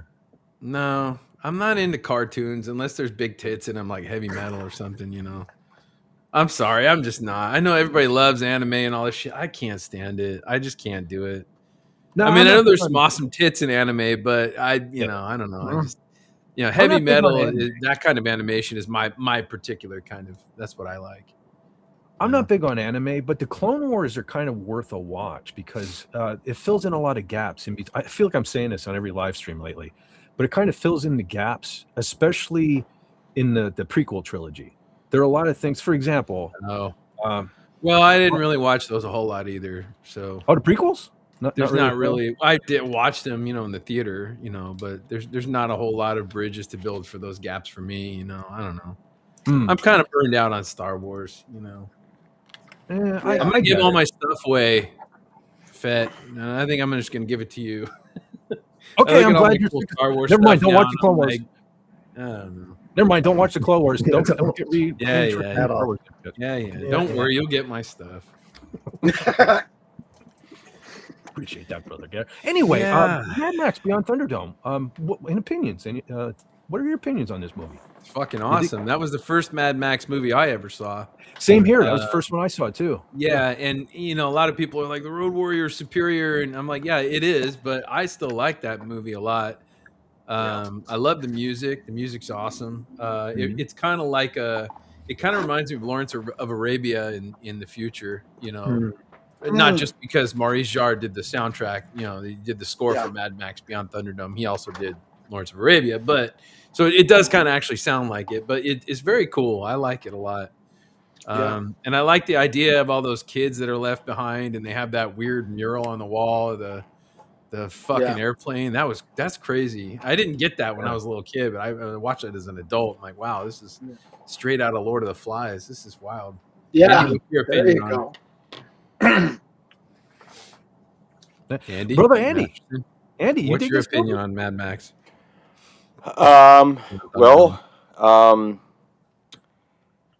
Let's see. Back then, I was there, Gandalf, 3,000 years ago, when when this thing actually came out, and I saw The Road Warrior first. So when we got a sequel to The Road Warrior, I was really excited because I thought that was just awesome. And then I didn't have cable because we were too poor, but I had friends that had cable, which was really good. So that I would go over to their house and watch Mad Max Beyond Thunderdome. And my friend Bert's sister was a huge Tina Turner fan. So when it came out in the theaters, she took us to see it. Then when it came on cable, we would watch it like once a week for about a year or so.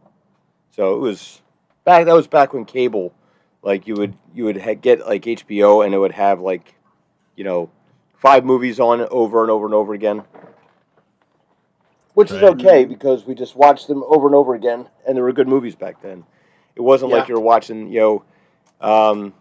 Leslie Headland's 2 Jedi, 1 Cup. That's the second time that film was referenced in this live stream tonight. I'm getting scared. Yeah. The 2 girls, 1 cup thing. Yeah. It's weird. Never seen it. No, you don't want to. Nobody ever has. Leslie Headland has a treat for you. Why am I not surprised? What a great way to describe the Acolyte. It's like 2 girls, 1 cup, but in the Star Wars universe. Yes. Yeah. And less It entertaining. tries to be in the Star Wars universe. It's a emphasis on try. And they're all severe feminists, so all the beaver shots look like the 70s. Right? Like Brillo. Real Jedi don't shave their armpits. Yeah. You guys heard that shit about what they were going to do to Yoda? No. Oh, yeah.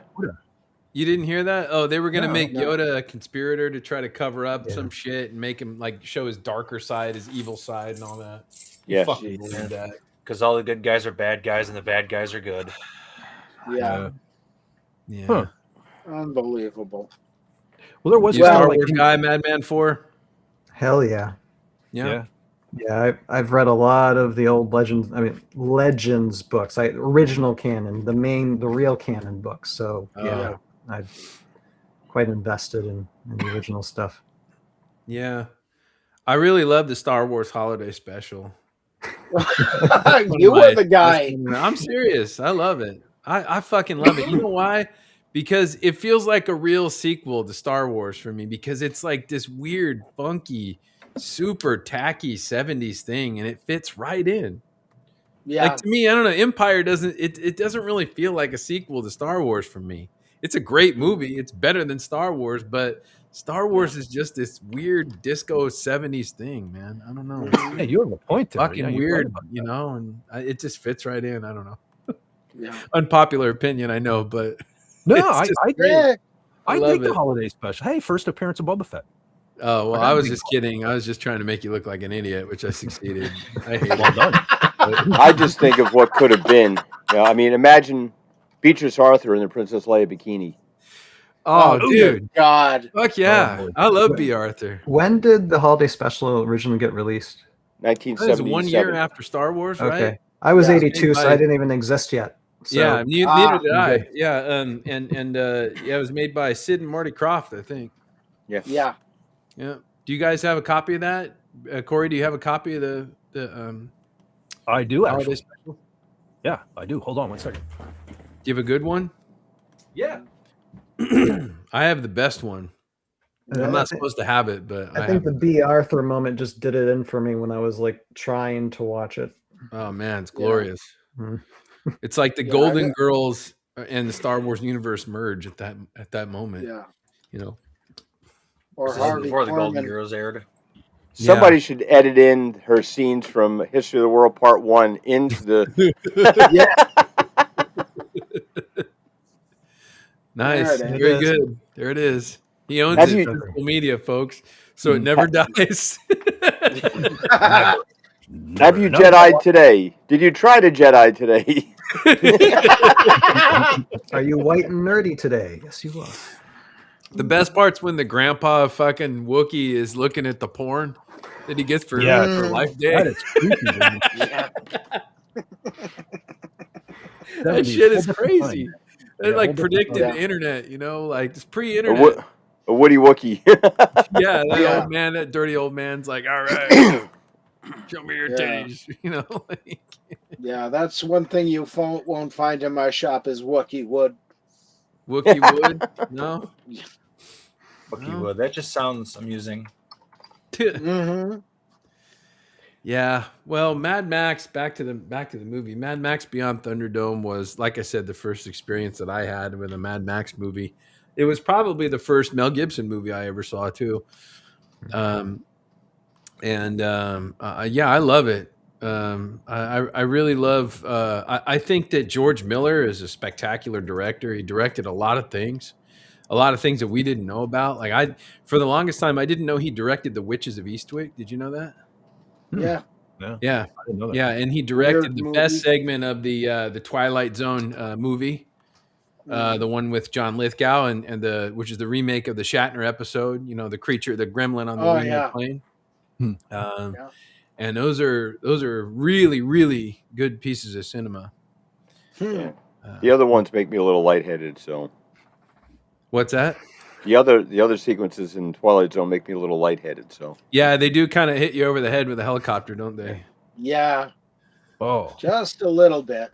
get to the chopper. Never mind. The chopper comes to you. Yeah. yeah. We also talked about that earlier too. Schwarzenegger reprising some of his old roles. You guys looking forward to that? I'm good with that. Old man King Conan. Yeah, I'm good with that. Yeah, I don't know about Predator. I guess, yeah, that might be okay. You know, Depends like on we were who's talking helming about it. the other night. Maybe he's part of some elite forces group after he, experienced what he did in the jungles of Valverde. Nope. That maybe he's like some, special ops, dude stationed out at Area 51 or something. So he was special forces to begin with. Yeah, some kind of like, I don't know. But Commando 2, it's funny, there was already a script for Commando 2 in 1987, I believe, and it got turned into Die Hard. I heard you guys talking about that. That is interesting. Yeah, it was very interesting. I read the first half of it, and it was pretty interesting. And the movie kind of centers around his daughter being kidnapped by terrorists in a giant high-rise building in Los Angeles, and he has to rescue her or something. But very, very cool. Predator and Commando, both part of the same universe, which is interesting.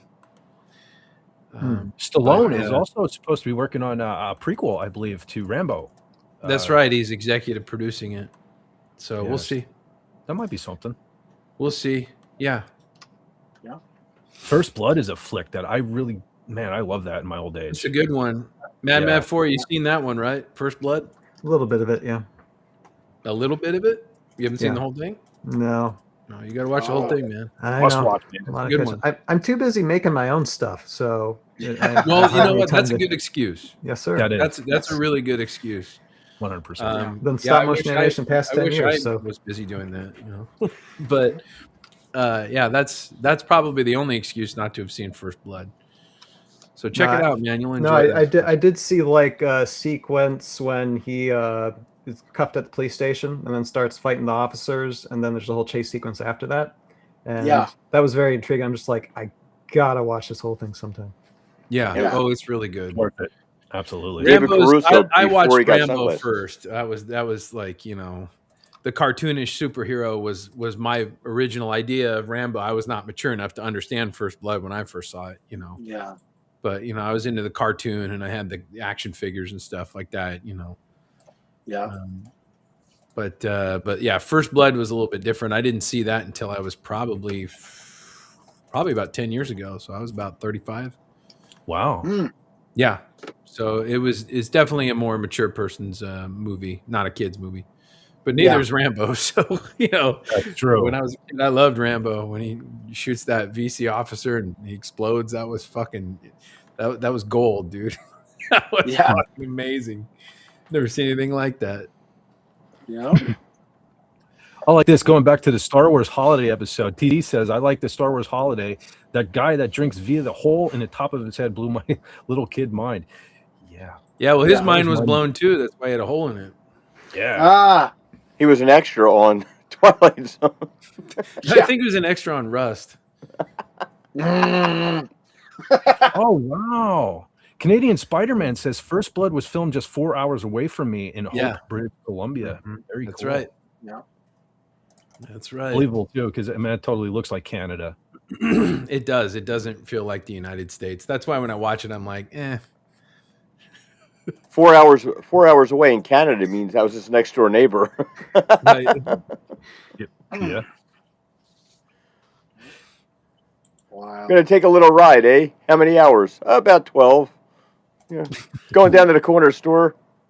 I was talking to my friend Don one time. He was like, him and his wife were going to visit her family. Like, how long does that take you to get there? Like, about a day and a half. I'm like, okay then. Jason Love says, "Leave it alone, or I'll give you a word." I think it's you won't. Wasn't it you won't believe? I think he says believe, if I remember correctly. Well, Yeah. Potato. Yeah. Thank you. Exactly. We won't. God didn't make John Rambo. Okay, but he I made made it him. right because I don't know. Yeah. But First Blood is amazing. Agreed. It's a great 100%. David Caruso before he got sunglasses. That's right. Yeah. You know what's interesting is there's a lot of video game sound effects that came from First Blood, Really? and a lot of them are David Caruso. Wow. Did you guys ever play Golden Axe in the arcade back in the day? Not that I recall. You could choose like there was a dude that looked like He-Man, there was a smoking hot stack chick, and there was a little midget guy, and you could like fight dragons and shit like that. It was called Golden Axe. But every time you killed a bad guy, you heard like these different screams. All those sound effects came from First Blood, which is crazy. That's pretty cool. Yeah, it's very interesting. And one of them is David Caruso screaming when he got shot. It's fun to recycle voiceovers. Yeah, right. Yeah. It's so funny. It's so obvious now when I watch it. I'm like, oh my God, that's Golden Axe. Yeah. Wow. Well, too, back in the 80s, a lot of action figures, man, that was totally Stallone's physique.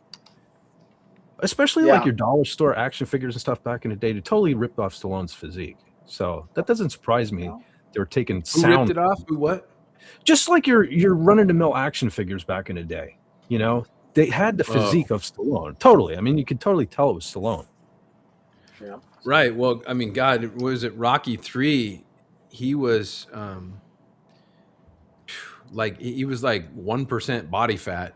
Yeah, he was jacked. Yeah. Because he's big in Rocky 1 and 2, but he is like just cut and ripped and lean in Rocky 3. And then I guess that was around the time of First Blood as well. Yeah. But you guys know the original ending of First Blood, right? Was he supposed to die in that? Yeah, he died. Yeah. And he figured, this is kind of a shitty message to guys who really went through this. So he made a speech at the end of the movie, and I thought it was a much better choice. Not just because it carried on the franchise, but just because it was like, my father's a Vietnam veteran, and I have a lot of sympathy for those guys, Yeah. And I didn't want to see him, go at the end of the movie. That would have been crappy. Yeah. Turned it into a tragedy type film. With that. Yeah, it was a good one. Yeah. What do you guys think of Mad Max? Those of you who have seen it. The original movie? No, the one we're talking about. Yeah, it was all right. Yeah, on Thunderdome. Great movie. Very entertaining. Yeah. Yeah, I love it. Really, really good script. Great moments. And Gary, did you ever notice in the die-in time scene? Hold on, I got it right here, brother. Oh, yeah. The guy's wearing that? Yes, I did notice that. Well, it was at the top of his scepter, wasn't it? Oh, no, he's wearing it. That's right. Yeah. Yeah. Oh, yeah. Mm-hmm. And I'm not sure if that scepter isn't a steward's pole. What's it got on the top? Oh, it had an ornament on top of it. It's got a wheel with wings on it. Like a car hood ornament or something. Yeah, because in Pennsylvania, they're just a blue pole, but in other jurisdictions, some of them are decorated on top. So that I'm not sure of. But yeah, we have the square and compass on ours. Okay. On certain ones. Yeah. But yeah, that was like a hood ornament on top of his. Hello, where do we go? It's slow. I took the picture Oh. now. It's slow like me this evening. You're always slow. It's not just this evening. Oh, SP4H. You're not wrong. I'm fucking with you, man. Oh, cool. Oh, yeah, he is. It didn't pop up on my restream yet. Yeah. There, yeah. Now you pointed out, John. Yeah, we haven't seen Brother SP4H Yeah, SP4H. until now tonight. Yeah, Welcome aboard, brother. My brother from another mother. Absolutely. Oh, and the other Tony Stark's going on here. Cool. It's awfully Welcome back, confusing.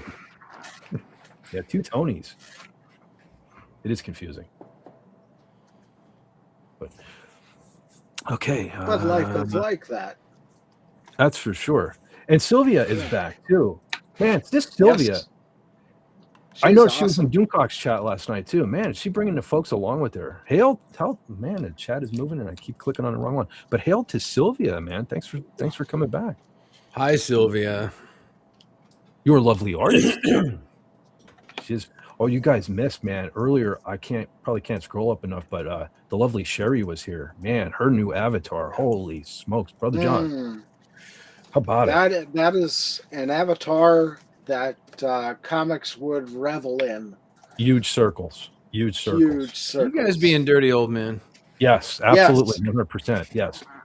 Yes. Totally. Yeah, lovely Sherry is definitely something else. Yeah, she's I awesome. embrace my dirty old manhood. Wait a minute. Don't embrace it too hard, brother. Wait a minute. Just don't do it on camera. Okay. No, not at all. No. Right. That's how he got the pinched nerve. Yeah, no shit. That's what I was wondering. Yes. Must be. Oh boy. Oh, so hey, Madman 4, you say you do your own stuff. What kind of stuff do you do? Past 10, 15 years, I've done stop motion animation of a miniature war game called HeroScape. Oh, cool. HeroScape, developed by Craig Van Ness back in 2004, 2010, got discontinued. Got revived just a couple of years ago by Renegade Game Studios. And since like 2014, I've been doing stop motion animations of the miniatures, developed a 3-season series called Tales of Valhalla, The Aftermath Chronicles, and 10 episodes for each season, 3 seasons. Wow. And there's a squad within the game that are World War II paratroopers called the Airborne Elite. And in the game's lore, they didn't really give them names or identities, so I gave them names of identities of two stop motion animation. Who makes all the miniatures for you? The miniatures come with the game. Okay. The great thing about HeroScape is pre-painted minis. The terrain's really good. So you animate stuff in front of the camera. Yeah. That's cool, man. Custom I love that stuff. Too. I paint some stuff. Andy and I were trying to get some kind of stop motion animation going because we have all the tools and technology to do all that stuff, but making puppets and stuff like that is it's a grueling task. I've spent I took on a Canon T3i about over 250,000 photos for everything I did.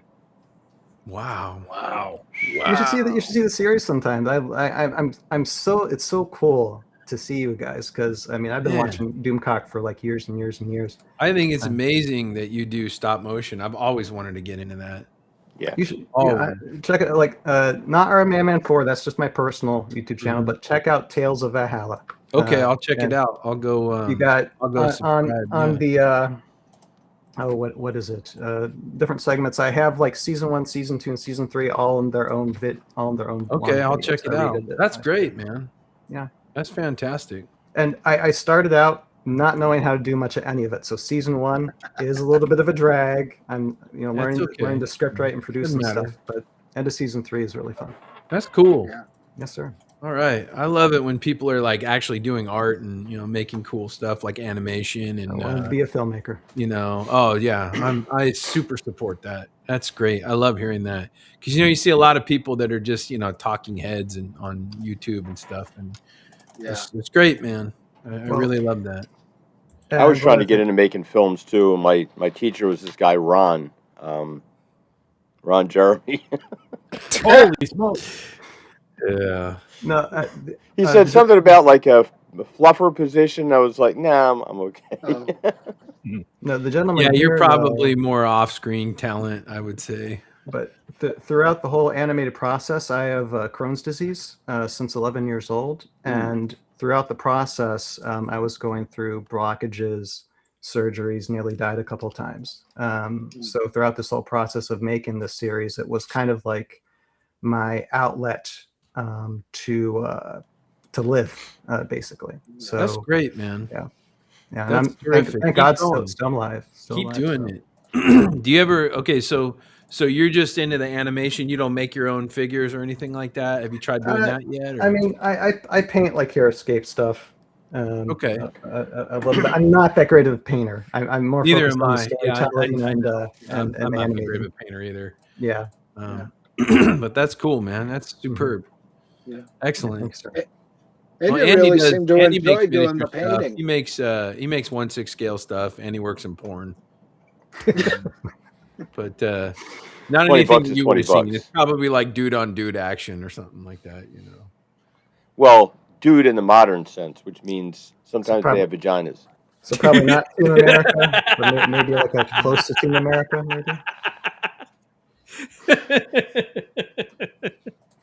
Dude in the Ellen Page sense. TC of Misery wants a FET doll. Okay, Yeah, so that would have to be up to Corey to authorize. Yeah, those are a lot of money too. That's scary. That's scary to me. I'm afraid it's a voodoo doll. But yeah, they're gonna curse it and put pins in its face. Oh, there you go. And then you're gonna She's have a halfway pin. there. She's cool. I don't think that. Oh, look at that. That's pretty cool, man. Oh, it's even got your hat and everything. Yeah, that's like. Yeah. That's scary. Is there? You even nailed the baby face too. You really did. Oh, I wish. Yeah, he really did. Like it looks so much like your 20-year-old face. 30 years I went to the post office for reference photos.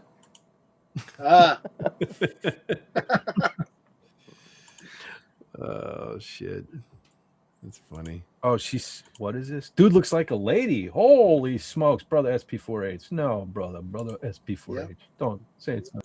Well, dude has the skin of a lady. Yeah. Doesn't look like a lady, but he's definitely got the well, I mean, not that I know personally. I'm not handling his face or anything, but Yeah. Never mind, I'll shut up. Yeah. Oh, Gary, Stark of Iron texted you our Madman Force chat. Right. Yeah. And Gary, in the private chat, I sent you a link to the playlist for the 3 seasons. Okay, great. I'll look that up. Yeah, I really value your opinion on it too. Oh yeah, I'll definitely check it out. Fet's in trouble now. Yeah, I put the link in my chat, but I never hit send. So there it is. Actually, it tells of Valhalla. There it is. Just so you know, folks, when you're trying to share a link, if you click enter, it goes up. But there it is. Did you see that, Fet? What was that? From TZ? What I missed? TZ of Mystery to Andy. Authorize or I take yours. Oh. I'll have to hide mine then. I will have to hide it. You're in trouble now. See, that's what I'm saying. I think of voodoo doll purposes, I got a funny feeling. Oh, okay, brothers. Okay. Brother SP4H was referring to my action figure head. Okay. Oh. We're good again. Yes, Brother Gary. Nothing. Lenrod, what's up? Talk to us, man. He is muted. Oh, there he is. I'm back. I just went to go find my USB cable. I found it, but now I need to get this phone working again. I've Jerry rigged a cell phone to be my webcam. Yeah, he's done it in the past. He's quite the genius, actually. This guy Jerry really gets a bad rep for doing shitty things. You ever think about that? Like, who is Jerry? He's Martin's brother. Oh, he's German. The term came from the Germans rigging up the stuff to continue to work near the end of World War II. The way they would just magically patch things up to get them working. They just call it jerry rigging. Now, if you want a voodoo doll, if you want a voodoo doll, you can have the Alex Kurtzman voodoo doll. Ooh. That's like nightmare fuel. Whoa, the eyes, the eyes robe. Lovely. Oh boy. God, that guy. Does it come with a 1/6 scale plasma television that has a fist punch into it? There's only one kind of fisting that will be done with that. I remember Doomcock had the biggest kick out of that when he heard that Kurtzman punched that TV because somebody mentioned his name. I've seen Kurtzman in real life. He doesn't have enough muscle in his arm to throw a punch like that. Just no way, dude. He could throw the punch. He just won't do any damage. Yeah, right. Probably broke his damn hand. What are these? Yeah, exactly. Yeah. Yeah, I don't buy it. We're doing that. I'll sock you one. There we go. There he is. All right. There's Brother Linrod. I can see all our faces now. Hey! Hey, there he is. All righty. Yeah. Oh, hey, where are you guys? It's all bright and sunny there. Jeez, what's going on? Yeah, there? no, it's my light is over there, and for some reason this camera is just picking up nothing but glow off of it, and I don't know why. I never did it before. I got it. I thought you had a window open. It's like the morning or something. You fooled If you look, me. there's a window there with cardboard in it. There's one over there with cardboard in it. Because I'm too tweakers lazy do that shit. Is that what you got going on there? Yeah, I put them in my windows when I moved into this house like 8 years ago, and I just never bothered to take them down because they work. Oh. Well, there's no chorus of angels up above that light singing. Ah. Yeah, I don't have. That'd be awesome. No windows. Oh, you're locked in. You're locked in. Nope, I'm down here. I'm locked in, man. Haven't seen the sun in a couple years now. Well, you've had a couple escapes. I want to say welcome to Cool Kid Forsaken 3 in the chat. Hello to you right back at you, man. All right, finally the cool kid shows up. Yeah, man. About time. Jeez. Oh, Brother Tony. Brother Tony, what's going on? I am conflicted, Andy. A Kurtzman doll comes off to me as something to strap to a rocket, but my respect for your artwork would make me abstain. Okay. Yeah, there's a problem, yeah. Well, the original Kurtzman figure I sent to Doomcock dressed as a Klingork. And I also sent him a Mikey Spock figure in her Starfleet janitorial uniform as she was cleaning up the holodeck, putting in the program for Discovery. Wow. And I gave her a spray bottle she was holding backwards. Mm-hmm. Very nice. Cool. It's the accessories that make it work. Oh, yeah. Oh, thank you very much, Cool Kid. Thank you very much. Another new subscriber tonight, man. We're kicking it. Excellent. Awesome. See, now the cool kids are subscribing to you. Yeah, they spread the word, man. It's all Sylvia. It's all Sylvia. It's like I'm jealous. Yeah. Yeah. Sylvia is awesome. Nice lady. Yeah. Let's see. All right. With that, ladies and gentlemen, well, see that, John, Brother John, I blew past it again. I said we're going to do 2 hours tonight. Bless you, Brother Lennon. Yeah. Turn on the camera and I start to sneeze. We're standing here at 3 hours. Cool. But, but only an hour that was people talking. Yeah. That's true.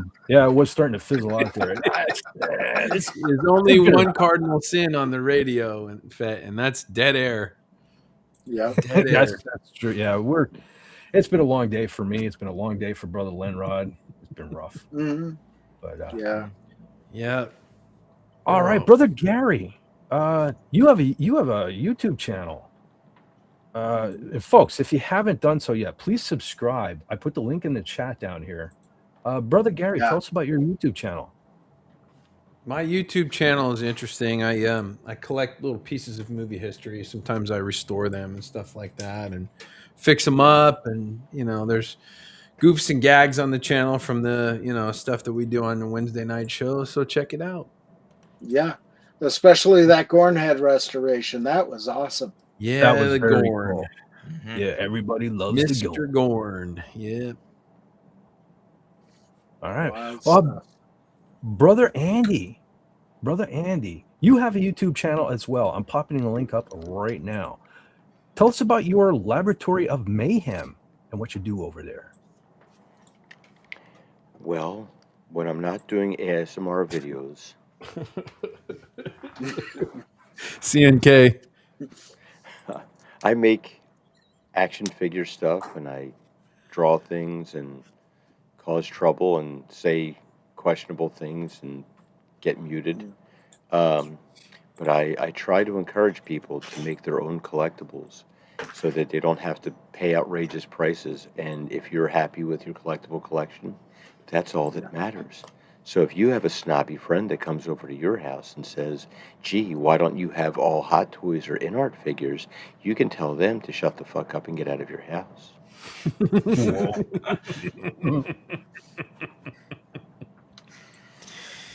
Very cool, man. So there you go, ladies and gentlemen. If you have not checked out Brother Andy's channel, please do so. Brother John, you have a YouTube channel as well. I'm gonna toss that link in. Tell us about that thing, buddy. Well, still finding my feet. You know, the number 9 video didn't get a lot of watches, but you know, it was fun to do. I think as the weather gets better, I'm going to start doing more out in the cemeteries. And one of them definitely is going to be how to use magic powder to read a tombstone that you can't read. Ooh, so wow. Magic powder, huh? Yeah. Flour. Oh. I thought you were talking about the California magic powder. Oh, no. I you know, I still need to be in Masons. So, you know, but yeah, I'm going to try and get some more of that and perhaps delve into some of the principles of doing your own genealogy. And I don't know if Gary or Andy had seen some of these scrolls, but this one alone is 15 feet long, and it's just I think, three generations going back, and then I've got some of them going back to the time of the Norman conquest in 1066. I've got one family going back to 988 AD. So it's a lot of fun to do. And I found out I've got now, instead of 3, I've got 4 Mayflower connections. So pretty awesome stuff. And of course, you got to go back and check more than one source, but still, you'll find a lot of cool things. So maybe do a video on how people can get started on that for cheap or free. There's a lot of interesting sites for free on the interwebs. But we'll see how that goes as time goes on, you know, and the weather improves, because I really want to get back out into the cemeteries. Not that I'm apartment shopping or anything, but, you know, it never hurts to be prepared. So there's that. But, and again, maybe just some local history or something like that. So, you know. Very cool, Brother John. Our Madman 4, again, plug your channel, my brother. Just talking about it, but yeah, Tales of Valhalla YouTube channel, do stop motion of Heroescape, talk about Heroescape, play Heroescape. We do a lot of stuff with Heroescape on there, and if that doesn't really interest you, well, there's a great animated story on there. I have 3 seasons worth of it, as long as other shorts. One particular short I actually did for Renegade Game Studios that now manage said game, and I'll probably be doing another short for them in the future as well. So definitely check out the channel. It's very active and lively. Yeah. Very cool. And there's the link again, ladies and gentlemen. Go on and check him out and give him a sub if you would, please. Very good. He deserves it. Cool dude. And thanks again, our Madman 4, for stopping by my short notice and stuff. Very, very cool of you. Yeah. All right, brother, our Madman 4. Yeah, absolutely. Cool dude. It's wonderful meeting you guys. Brother Linrod, you're embiggened. You are embiggened. I am embiggened. What you got going on? Yes, you are. What you got going on? I'm digging a hole. Yeah, good luck with that, man. Making the hole bigger. That's what I'm doing. My basement has a basement, and it is getting bigger by the day. So you're taking the dirt out of the hole. I'm just moving it to another part of the basement right now. There's really nowhere to throw it. Well, somebody's got to do it, though.